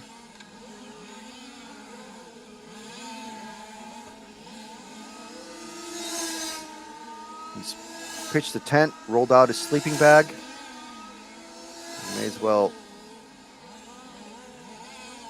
start the barbecue. He's not going anywhere. He's trying to just pile the pressure onto Dennis Tyson. He's made two, I would suggest probably two major lunges. One caused a body tuck for Tyson, which slowed them both down. But then that luckily resolved itself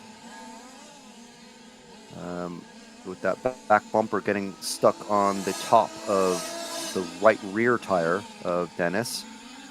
And the second time he went for a pass, didn't really come off. Luckily, neither one of them got knocked off the track or flipped over.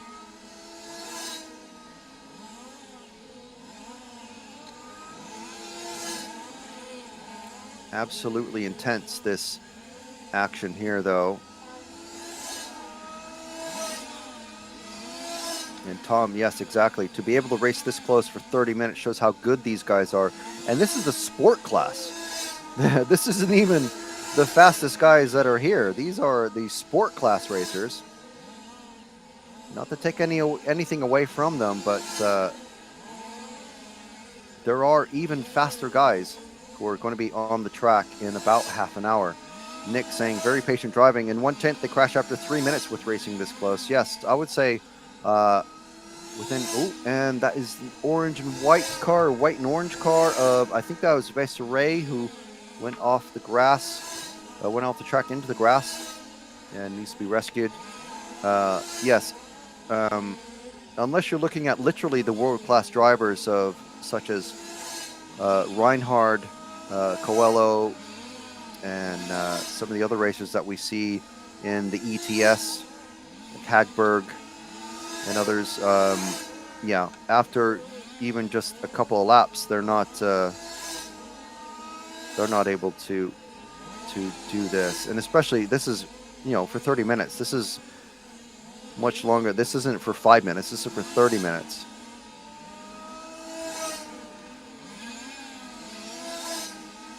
So if you want to see some super intense racing, go check out the finals from last week's large-scale off-road championships, but do that after watching this final, which is going to be finished in about 3.5 minutes. We're going to be seeing some very, very tight racing coming up these final 3 minutes from Arthur Simon. He knows that trophy is within reach. He can feel it, just brushing it with his fingertips. Dennis Tyson trying to cover off that inside line.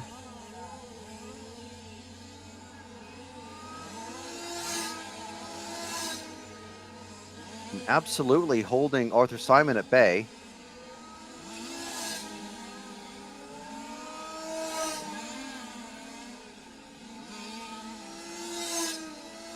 Coming around the final bend again, down the main straight. There's our bridge cam. Look how fast these things are going.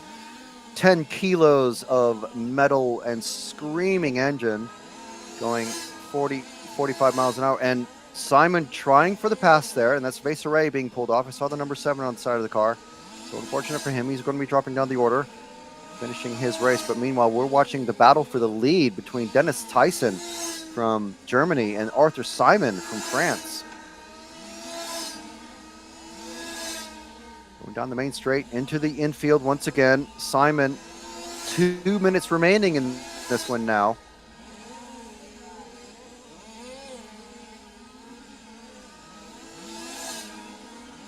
Oh, nearly trying to force the door open there.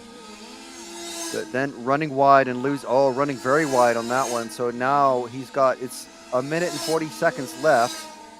What is Simon going to be able to do? He was 0.2 seconds behind last time. This time around, 0.6. So it's going to take another lap or so for him to get up there. And that means it's another 30 seconds or so gone, which is going to give him maybe 2 laps of pressure to put all over the back of Dennis Tyson's car once again. And they're coming up on more lap traffic. The number 9 of Stefan Schroeder, once again, about to get lapped. You can make lots and lots of space. There he goes. Good job, Stefan. Next car in front, I think, is going to be... Can't quite tell. I think it can't be Finardi, can it? No, he's the only other one's yellow and white.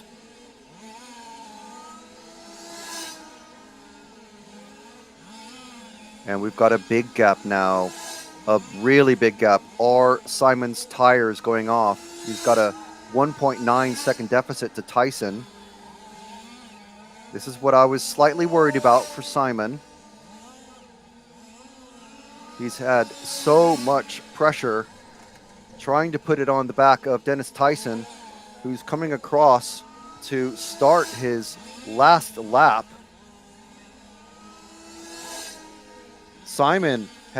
Where's Simon gone? He's actually out of second place now. I didn't see it, but did Simon fall off? Oppenhorst has finished in third. Rowley finishing fourth. Simon has fallen off the track. Finardi is going to take second, but meanwhile, Dennis Tyson coming across the lap to finish. I think Simon ran out of fuel. Did Tyson run out of fuel? Finardi has taken it. Finardi has taken the win. What was I saying about fuel? It's a hot day, high traction, super high pressure. Both of the leaders in that leading pair, first and second, both running out of fuel on the last lap. Wow. I didn't think it was going to happen, but that warning is always there. It's a 30-minute race. These 700cc fuel tanks only last literally for 30 minutes. And they had their formation lap. They have the final lap. Wow. What a massive shame. There's the number 2 car being pulled off by the mechanic going into the pit. What a massive shame for both of them. Dennis Tyson actually not even finishing either. So Finardi taking that one, but Dennis Tyson, after all that pressure, finishing second. At least he's still on the podium.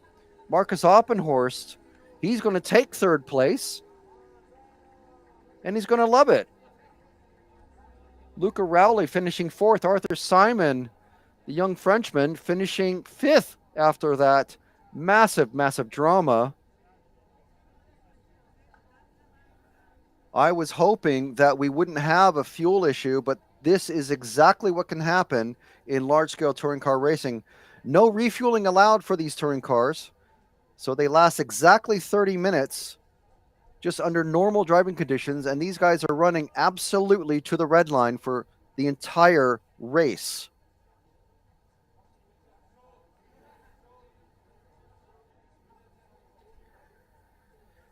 Wow. So next up is going to be our touring car open class main final.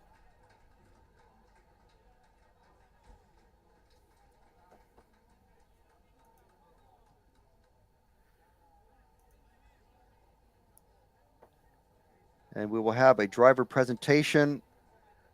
We will let things calm down. But these drivers know that it's a 30-minute race. They know they need to keep it easy on the throttle, but that amount of pressure, all sorts of things can happen. Wow. And yes, Jose Pinto, standard engines running out of fuel. Exactly. And asking what is going to happen with the modified engines. Well, we'll see. We don't know. This is the drama of the last, usually it's the last couple of minutes when they start creeping around. And those two drivers absolutely not slowing down. Hindsight is 2020, and if Tyson would have known, who knows? Maybe he would have gone off throttle by about 5% and let Simon motor off and run out of fuel. And we're going to have an interview with the winner.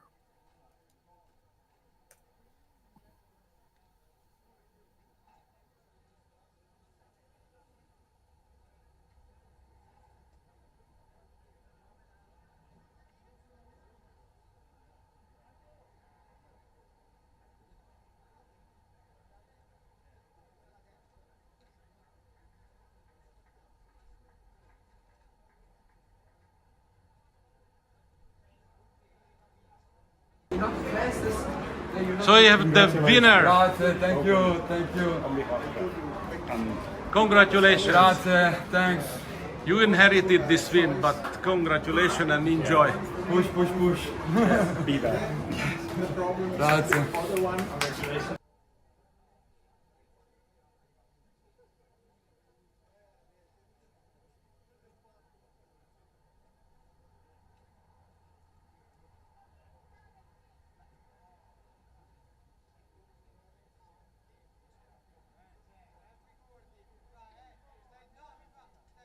Okay, driver of the A main open class, please take your position on the rostrum. So that was our winner, Paolo Finardi from Italy.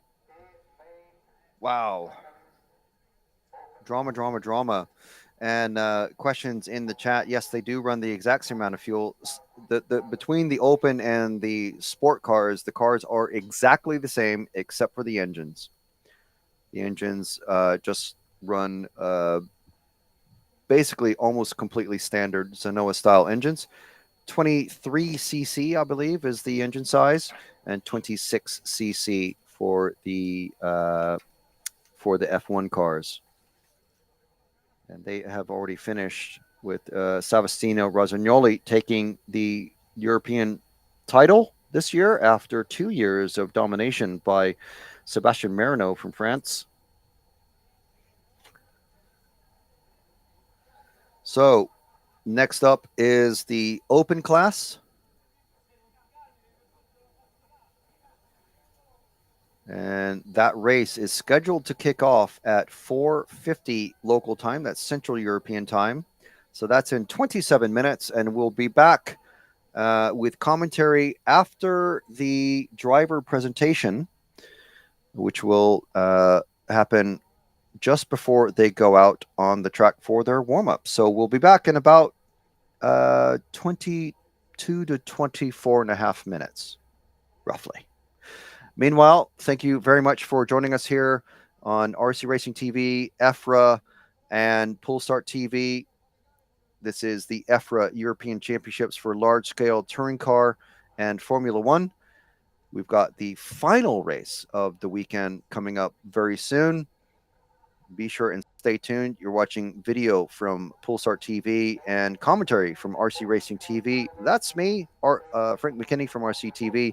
We've got Matt and James on the technical buttons as well here in the studio from the UK. And this is the MRTM Club in Lostallo, Switzerland. And this coverage is sponsored this weekend by RC Fox, rccaronline.de. SCSM2, 3 fantastic model shops where you can get your products, your racing products for large scale from Mechatech Racing Components and Samba exhausts and airboxes. We'll be back in about 20 to 25 minutes.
start with the A main open class finalist with number 1 from Italy, Emanuele D'Amico.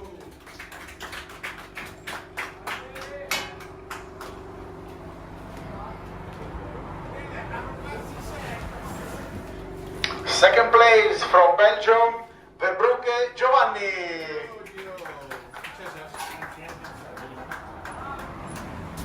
Third place from Germany, Feldman Marcus.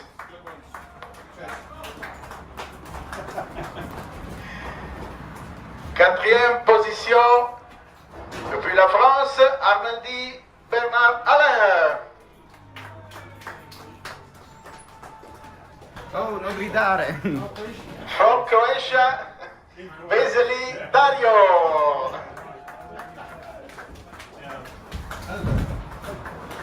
From Norway, position 6, Otheim Sindre.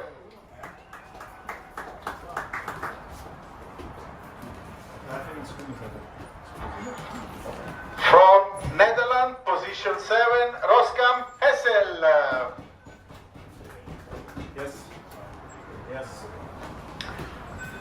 Posizione 8 dall'Italia, Repetti Edoardo.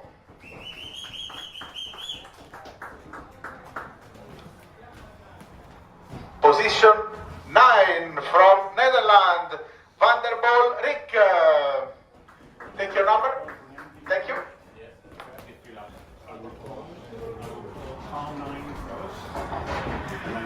And position 10 from Italy, Gianmarco Martelli.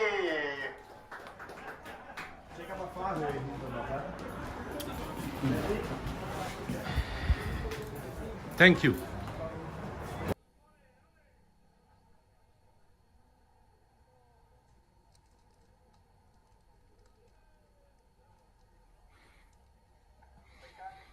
So those are our runners and riders in the main final for the 1/5 large scale touring car open main final for 30 minutes. We're going to see some of the most intense racing action that you will see, at least for this week.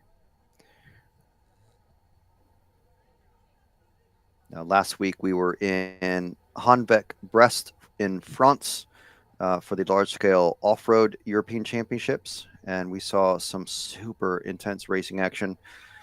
The four-wheel drive main final was, again, 30 minutes, and it was very, very similar to the race that we just saw.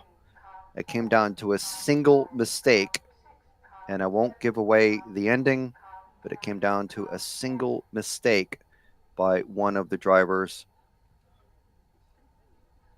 to decide, well, I'll leave it like that. I don't want to give anything away, but it was a very, very intense race. And it wasn't even the most fun race that we had. That was just the most intense one. So coming up, we're going to have a few minutes of warm-up. Everybody gets the same amount of warm-up time. Engines, I'm sure, are already burbling away. So while they're doing this, actually, it's a good opportunity for me to, I'm pretty sure we just heard you could kind of figure out the brands of cars that the drivers are running and maybe have an idea of the countries that they're from. But let's go through the drivers. So we have Emanuele D'Amico. Emanuele,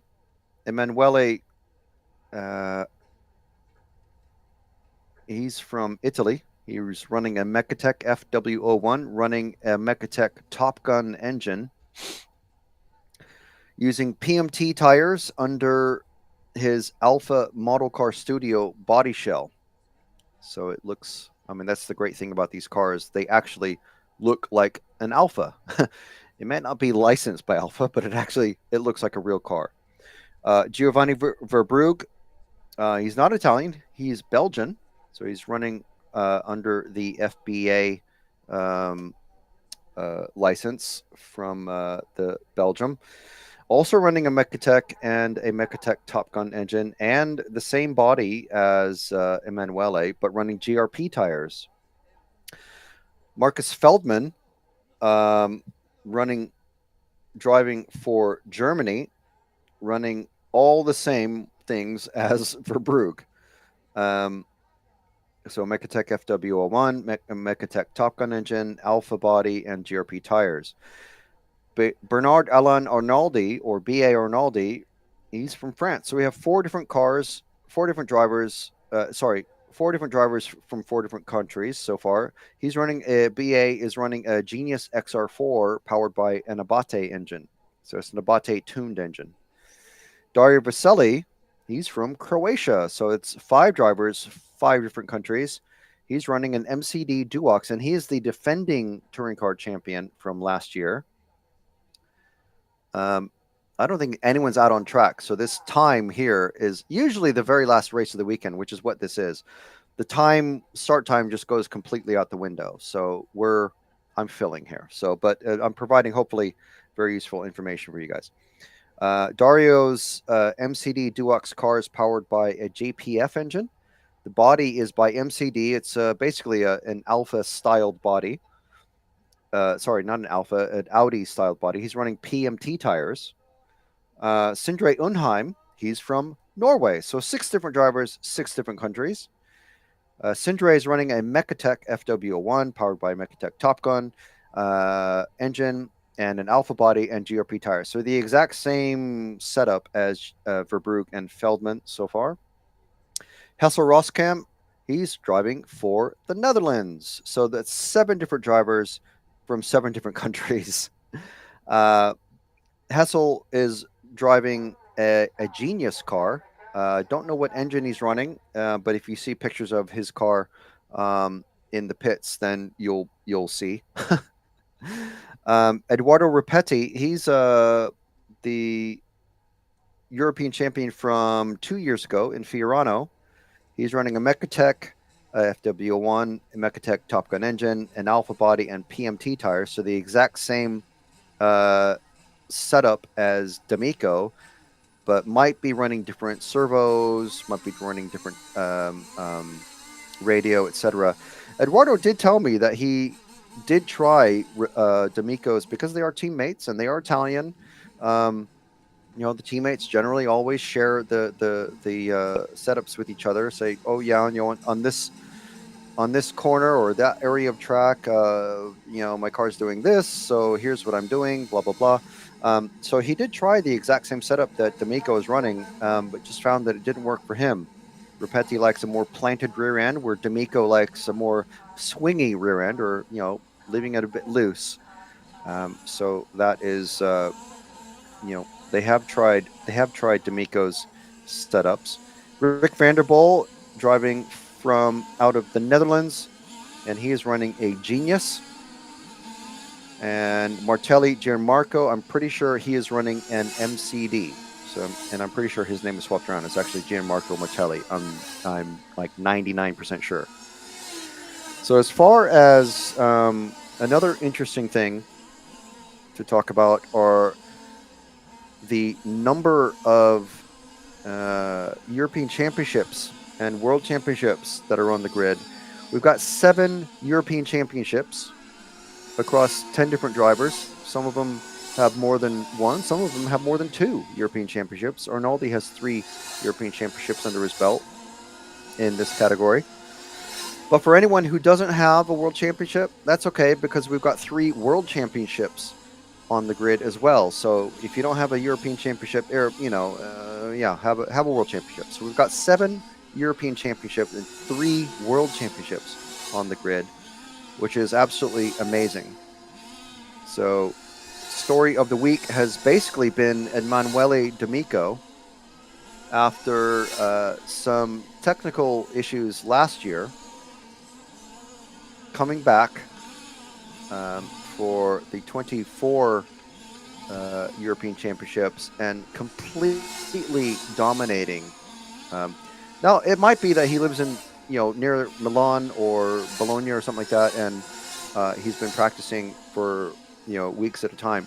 I don't know. I'm sure someone in the paddock will know, but D'Amico absolutely has been utterly dominant. He's set the fastest lap.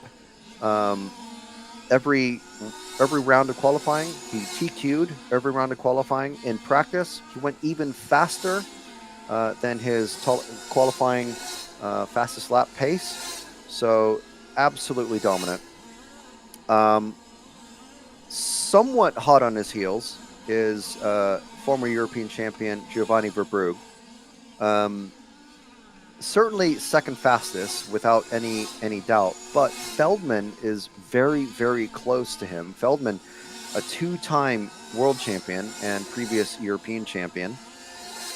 Feldman is our favorite German dentist who happens to be a model car racer at the sharp end of the grid. Arnaldi, don't have a lot of information on how he's been running, but obviously he's the top genius racer. So I'm sure sharing plenty of information with Roskam and Vanderball. Baselli is the top MCD racer. And like I said, defending European champion in this class. He's also a four-wheel drive European champion for off-road and a two-wheel drive European champion. The first race that I commentated was down, I believe it was the first race I commentated, was him winning down in Neen Valley at the Neen Valley Large Scale Off-Road Club. Sindre Undheim from Norway, looking very, very fast as well. Hessel Roskam, he's going to be pretty G'd up because his son did very well getting into the main final for the touring car sport class. So he'll be, I'm sure, looking to maybe not beat his son's overall result, but I'm sure that'll spur him on.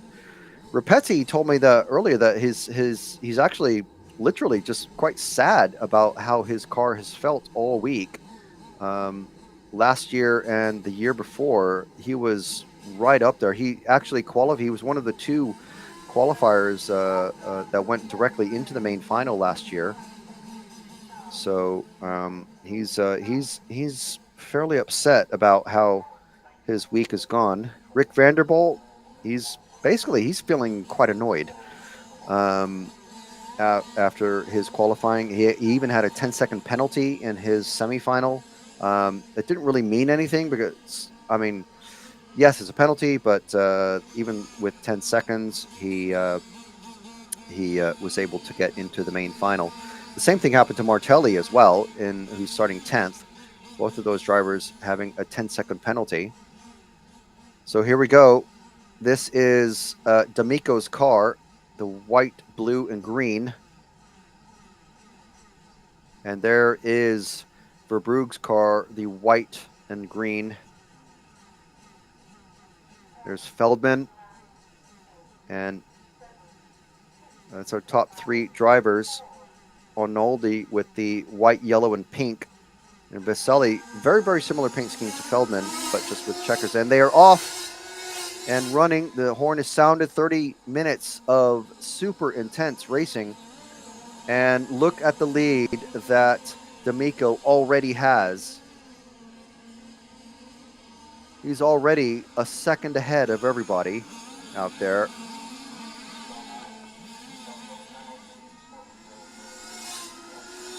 So let's hope that the same thing that happened in the sport class doesn't happen to anybody in this class. But you know what? Anything can happen. It's a high heat. A high heat day. It's a hot day. Very, very high grip track. Feldman was telling me a couple days ago that usually the cars are actually traction rolling by the end of the week, but that hasn't happened yet.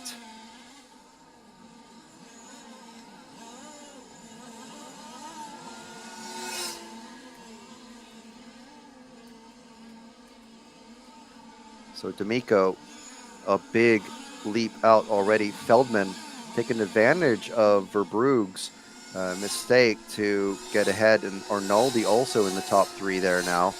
Verbrugge down to 4th, Undheim, Vaselli, Roskam, Rapetti, Vanderbilt, and Gianmarco is the rest of the field.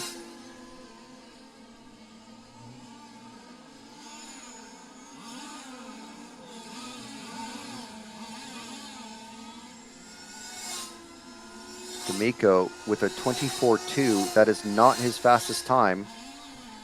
If you've been following the fastest lap results over the course of the finals, you'll know that that is the fastest lap time in the race. But in the practice earlier today, we saw D'Amico do it was a 23.7, so a full half a second a lap faster.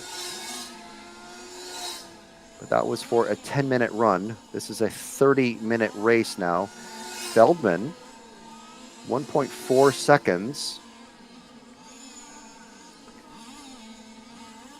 is the gap between him and D'Amico. Verbrugge recovering and getting into 3rd, with Arnoldi falling down to 8th. So that white and green car is D'Amico. The next car behind, the orange, mostly orange car, but there is lots of blue on it. That is Marcus Feldman.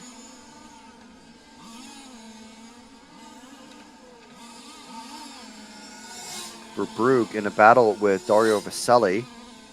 Both of them former European champions. Actually, Dario, literally the current European champion in this category. These guys will be very familiar with how they drive. Rapetti moving up into 6th place. Roskam also moving up 2 spots. So big losers are probably Arnoldi from 4th into 2nd down to 8th. And Undheim as well, who's down 1 spot from 6th on the grid to 7th now.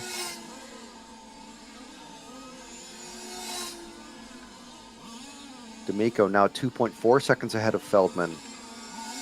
Verbrugge and Vaselli separated by just a second on track. There they go underneath the camera.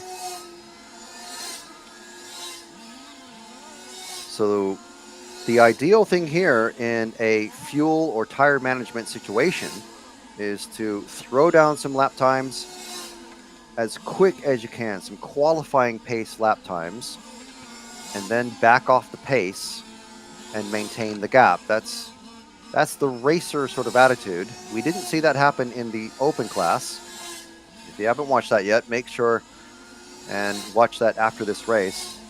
Super, super high intensity racing, and coming down to literally the last 2 laps of the race to decide not just the winner, but the entire podium. So D'Amico now 2.7 seconds ahead. Just on a 24.1 lap. Feldman, Verbrugge about, was that about 4 something seconds behind Feldman.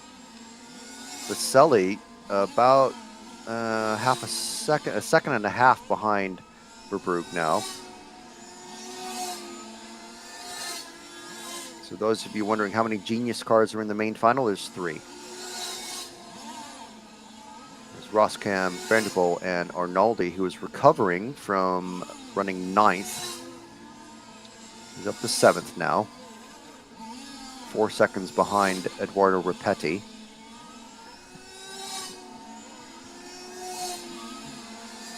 D'Amico now up to a 3-second gap back to Feldman.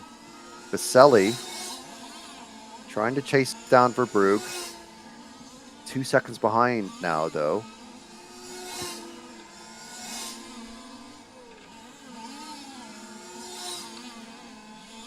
Running order: D'Amico, Feldman, Verbrugge, Vaselli, who we are following. Roskam is the next car behind as we approach the 24-minute mark, so that's 6 minutes down. By this time of the race, an electric touring car race would already be finished.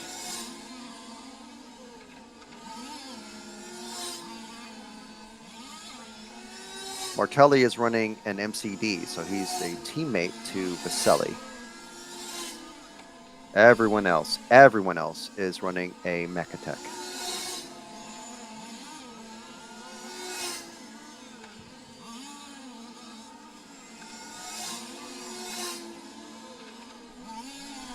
So Feldman, another falling back just a bit more, 3.7 seconds.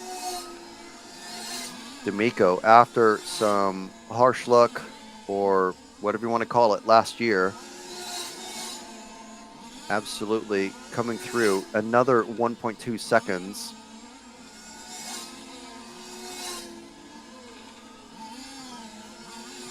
Building his gap on Feldman.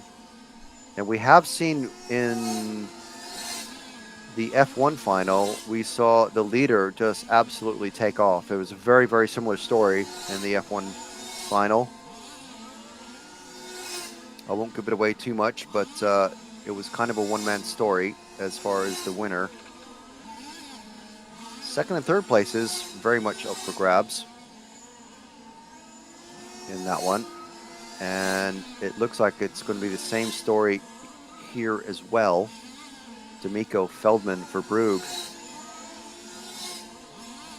Vaselli and Roskam getting very slightly closer together, a second and a half between them. These drivers very much used to 20 and 30-minute races, so this will be absolutely nothing to them.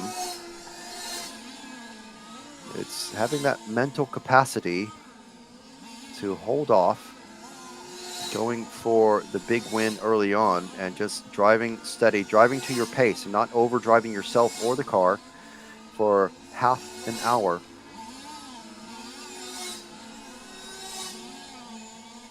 We're under 22 minutes now.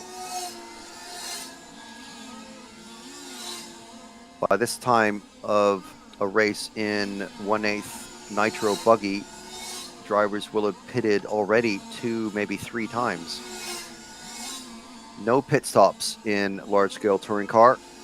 You run for 30 minutes, and you have an absolutely full to the brim 700cc fuel tank, running 2-stroke engine on pump petrol gasoline. The drivers all have to use fuel from the same exact machine fuel station. And they're given a Google Maps link, and they have to use only that fuel, and it's tested every day.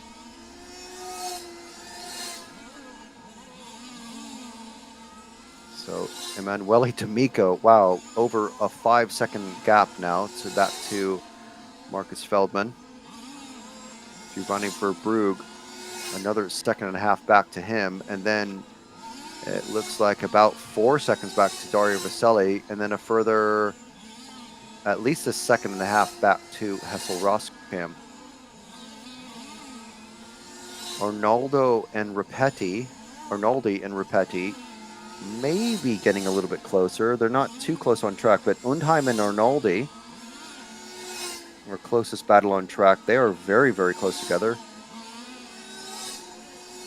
But that's the battle for 7th. Literally half a second apart.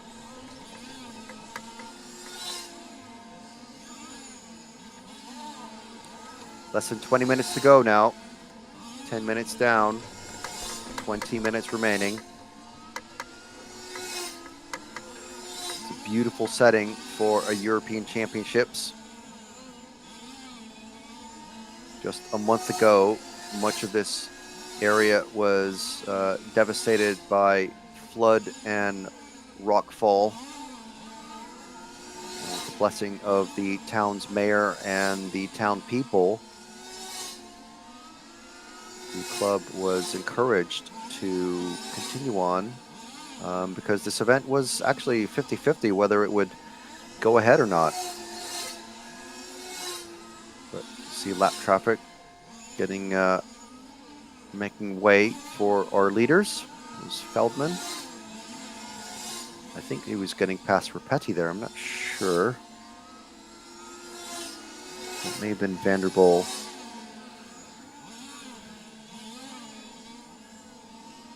So Emanuele D'Amico, has he slowed down his pace?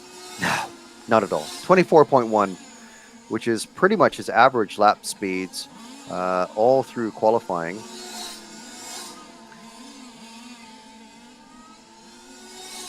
He hasn't even dipped below the 24.1 mark yet. His fastest lap, 21.3. He just did a 24.2. Whereas Feldman's most recent lap, 24.59. Verbrugge, 24.55. Vaselli, 24.76. So basically 0.3 of a lap faster every time around. So every 3 laps, maybe 4 laps, Emanuele pulls off another second, building a gigantic gap back to Feldman. So over a 30-minute race, if we're very, very generous and conservative and just call it, go for 30-minute laps, so 30-minute laps, that's 60, you'll have a gap of, it'll be just about lapping Feldman by the end of the race at this pace. It's super, super basic maths. Vaselli, who we're following now in the orange, blue, and black and white checker, running still ahead of Roskam, but not really picking up any sort of speed on Verbrugge, who's on the bottom step of the podium. Roskam is just over a second behind Vaselli. Basically, this top-level racing comes down to who makes the fewest mistakes. We did just see D'Amico complete a 24.3 second lap, so it's literally his slowest lap. Whereas if we look at the most recent lap times from everybody else, 24.2 for Feldman, 24.5 for Verbrugge, and 25 or more second laps for everybody else. So, I mean, that kind of is foretelling what is going to be happening by the end of the race. So if maybe he's starting to slow his pace down because we're almost halfway through. And of course, what's going to be on these drivers' minds and the minds of the mechanics is what happened in the touring car sport category. The last minute of racing, seeing drivers in very, very high positions running out of fuel. D'Amico slowing down even further, 24.4 second lap time that time around, and he's coming up to lap Martelli, and he's just lapped Arnoldi, I think, if I'm reading the graph correctly. A 25-second lap time that time around. So,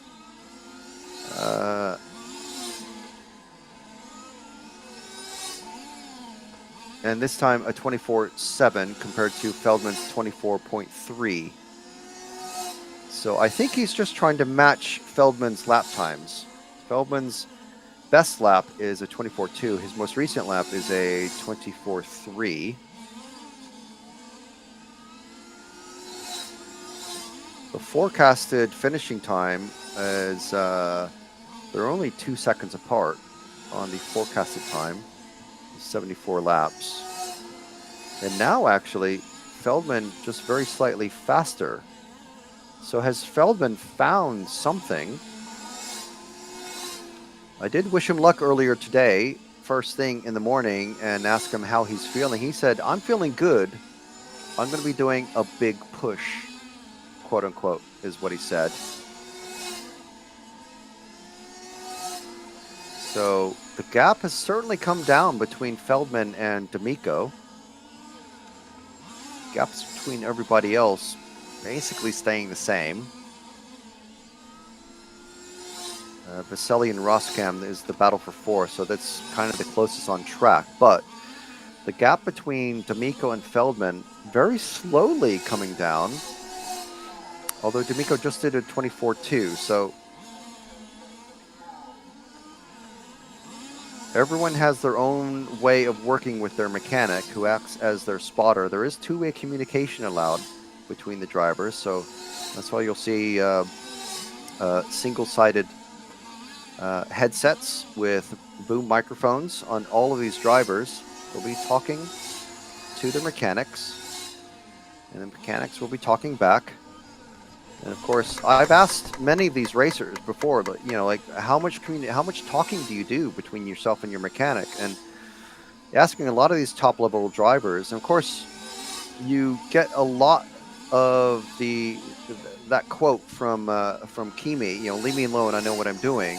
A lot of them don't want to be bothered when they're trying to concentrate very, very heavily. You see the distance between the drivers and the furthest points of the track. The cars are basically specks at the just a speck of color going 30 or 40 miles an hour at a time. But on the other hand, they know from their peripheral vision how far away the next cars are. D'Amico doing a 24.4 that time around, but the gap actually increasing to Feldman. Now it's a 6.8. It was about 5.8 a few laps ago. So D'Amico just starting his 45th lap. Feldman still just finishing his 44th and starting his 45th. So gives you an idea of the time between them. 6.7 seconds now.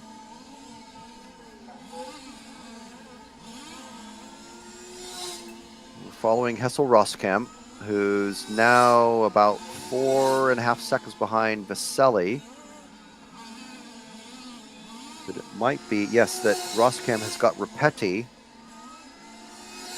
on his back bumper. Ripetti, a very formidable racer. And I believe a similar driving style possibly to Roskamp. Ripetti liking a neutral feeling car, quite planted rear end.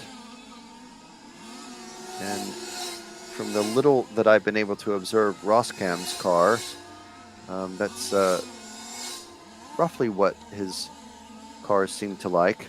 Feldman, meanwhile, his gap coming down to 5.7. So it seems like, to me, like D'Amico is just managing roughly a high 5-second gap now. And that's all he has to do. And potentially, even at the very end, just roll off the throttle just the tiniest bit. Instead of 100% or 99% throttle down the straight, maybe do 95% down the straight. Lift and coast, as we hear a lot in Formula One. So we'll keep an eye on that gap. But meanwhile, Roskamp being chased very heavily by Ripetti. Ripetti, like I said, really, really feeling down about his performance this week and how his car has felt. This is Roskamp in that yellow and red, and Ripetti in that mostly white with the blue sides.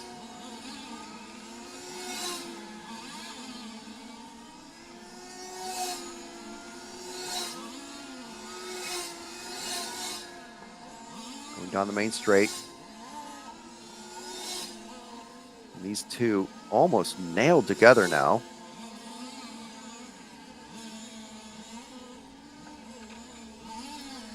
There's a battle for fourth, and less than a second between these two.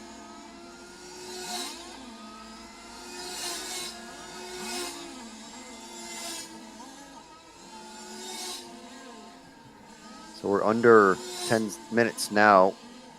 2/3 of the race gone, as we see Ripetti all over the back of Roskamp. Has Roskamp used up his tires? Has he just made a bad guess on what tires to use? The weather has been fairly constant all week long. There has been some rain, but in the qualifying, when we'd had rain at the very end of round 3, we actually stopped the racing, and the organizers re-ran the top group of touring car sport drivers. So they had an opportunity to rerun their qualifiers. Down the main straight, under the bridge cam. Into the infield once again. And Nick in the RC Racing TV YouTube chat saying, is limiting the throttle endpoint to way these guys would use to save gas? I would guess not. That might be a little bit too complicated because they'd have to do that during the race, I think. So it probably just comes down to basically finger control. Meanwhile, our number 2 car of Giovanni Verbrugge has pulled into the pits and has stopped. And I think I just saw another car pulling off into the pits. The mechanic walking across the pits there, but we're following Roscam, world champion, being chased and hounded by our European champion from 2 years ago, Eduardo Ripetti. So Netherlands holding off Italy, and they are coming up on to lap actually Arnoldi. So 7 minutes and 40 seconds left in this one. The gap actually from between D'Amico and Feldman has dropped to under 4 seconds. So 24.9 was D'Amico's last lap. So he's really controlling that pace now. I'd be extremely surprised if there was any sort of issue with his car. 24.8 again. So he's lost basically a second to Feldman over the last couple of laps.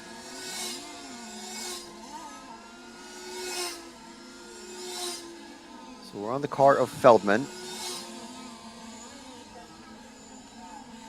Looks like that gap between the battle between Roscam and Ripetti has faded off just for a little bit now.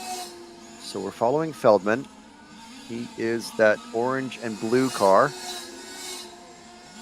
Just there coming underneath our screen, the last of that group of cars onto the main straight.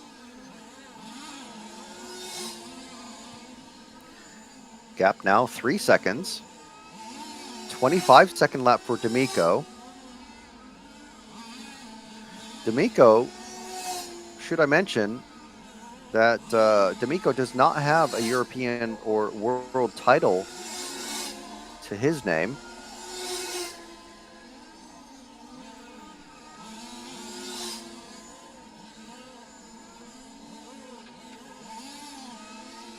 .2 lap that time for D'Amico, and it's a 2.2 second gap now. 6 minutes to go. Is D'Amico just playing it super safe?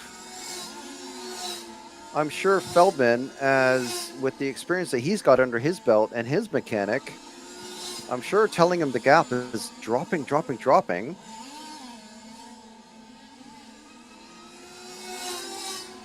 Running the same lap time last time around, 24.8. I think D'Amico is just trying to match Marcus's lap times going around.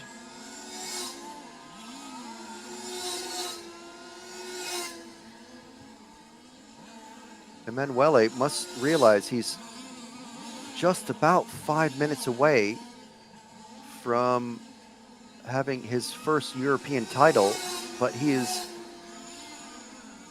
getting chased down by a 2-time world champion and former European champion himself. And also, should I say, a fellow teammate who has been privy to D'Amico's setups, although using a different set of tires. So now the gap is 1.2 seconds. So D'Amico in that white, orange, and green car. Just the next car behind is Feldman in the orange and blue.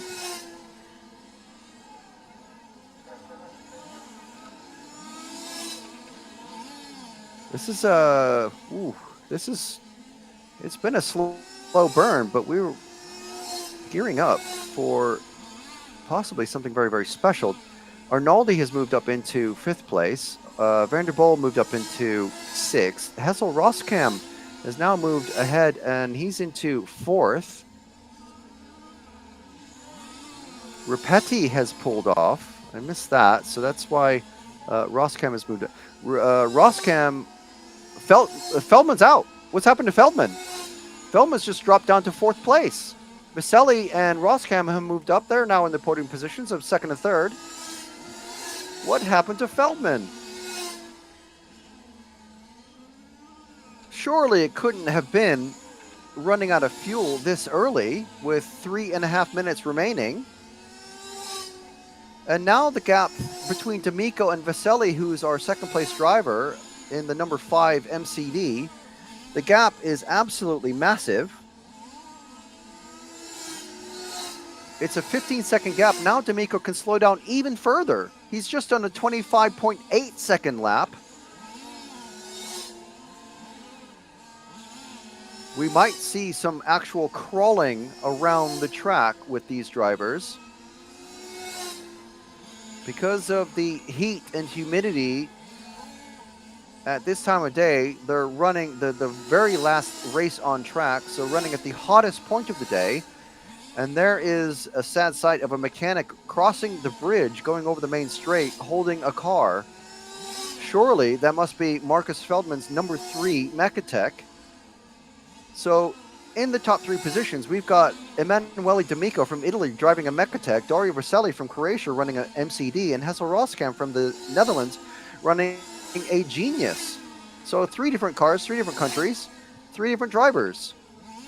And we have Emanuele D'Amico, a driver who last year fell afoul of some technical regulations and was not allowed to run. Here he is on the cusp within 2 minutes of taking his first ever European title, being chased by the defending champion of Dario Vaselli and former world champion of Hessel Roskam. D'Amico's gap now back to Vaselli, dropping like a stone from 15 seconds to 11 seconds now with less than 2 minutes remaining. It is absolutely all kicking off right here at the very end. Now it's a 10.3 second gap. Emanuele creeping around.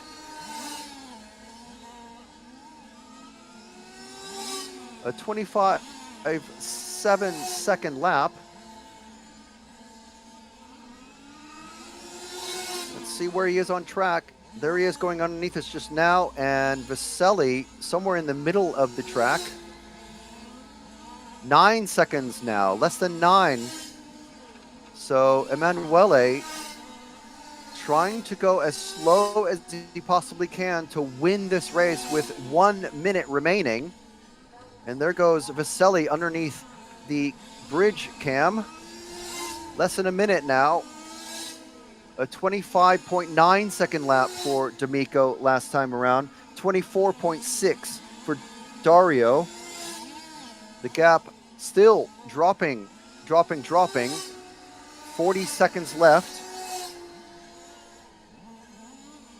D'Amico, hands must be sweating and shaking like a leaf.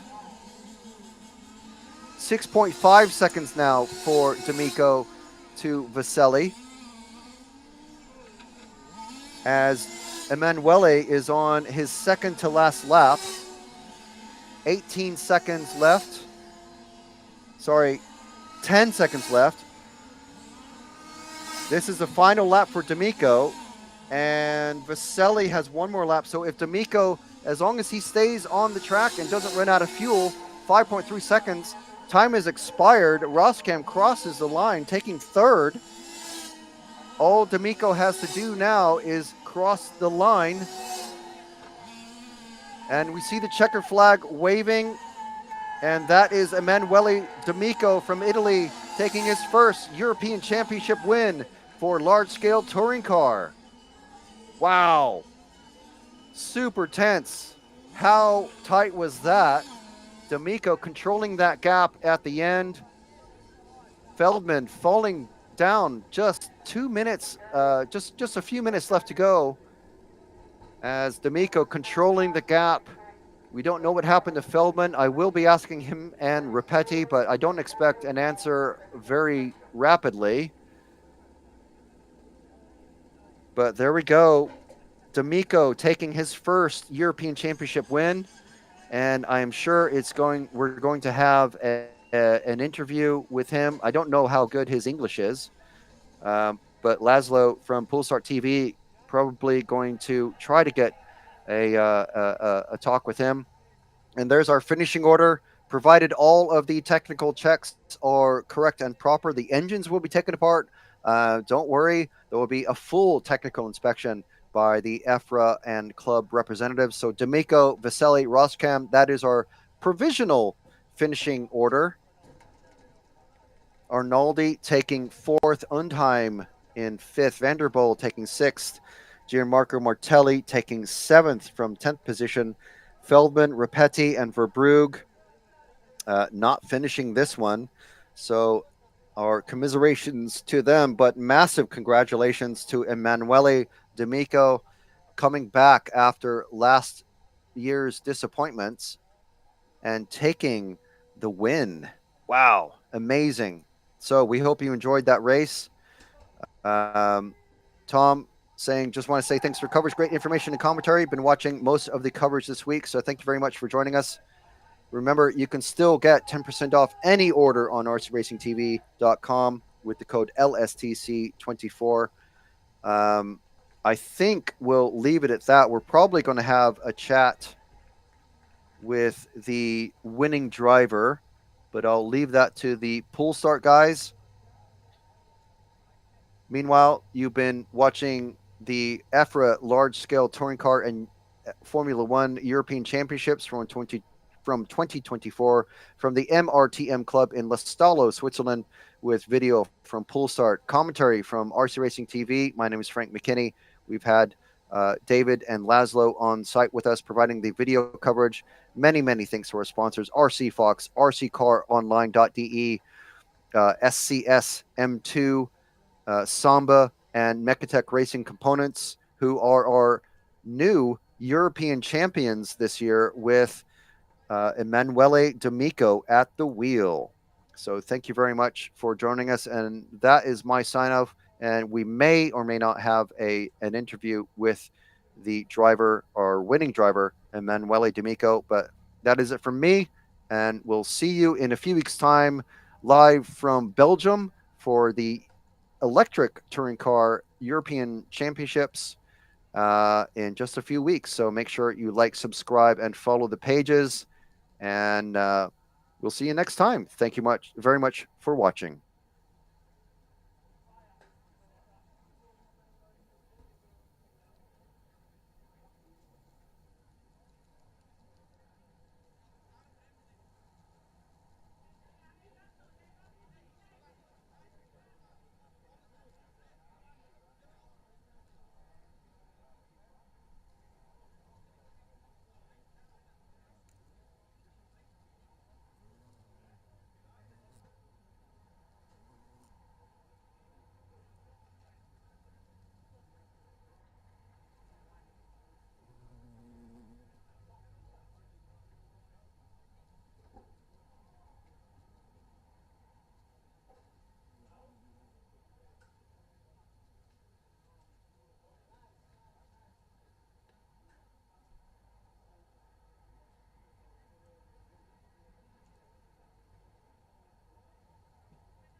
Okay. All car to the technical inspection. Congratulations, my friend. Lele! Ah, you make one lap?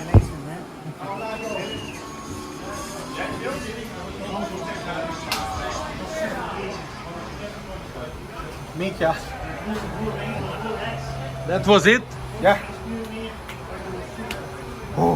Congratulations! Yeah.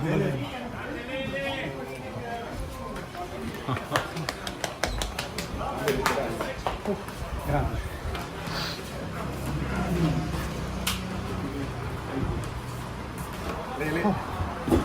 Congratulations. Thank you very much. You finalized this week, winning all your runs. Cannot be better, huh? Yeah, absolutely. It's incredible. The final was very hard. Yeah, that was a Finally, tough finally final. we did it. Thank you. Enjoy. Thank you.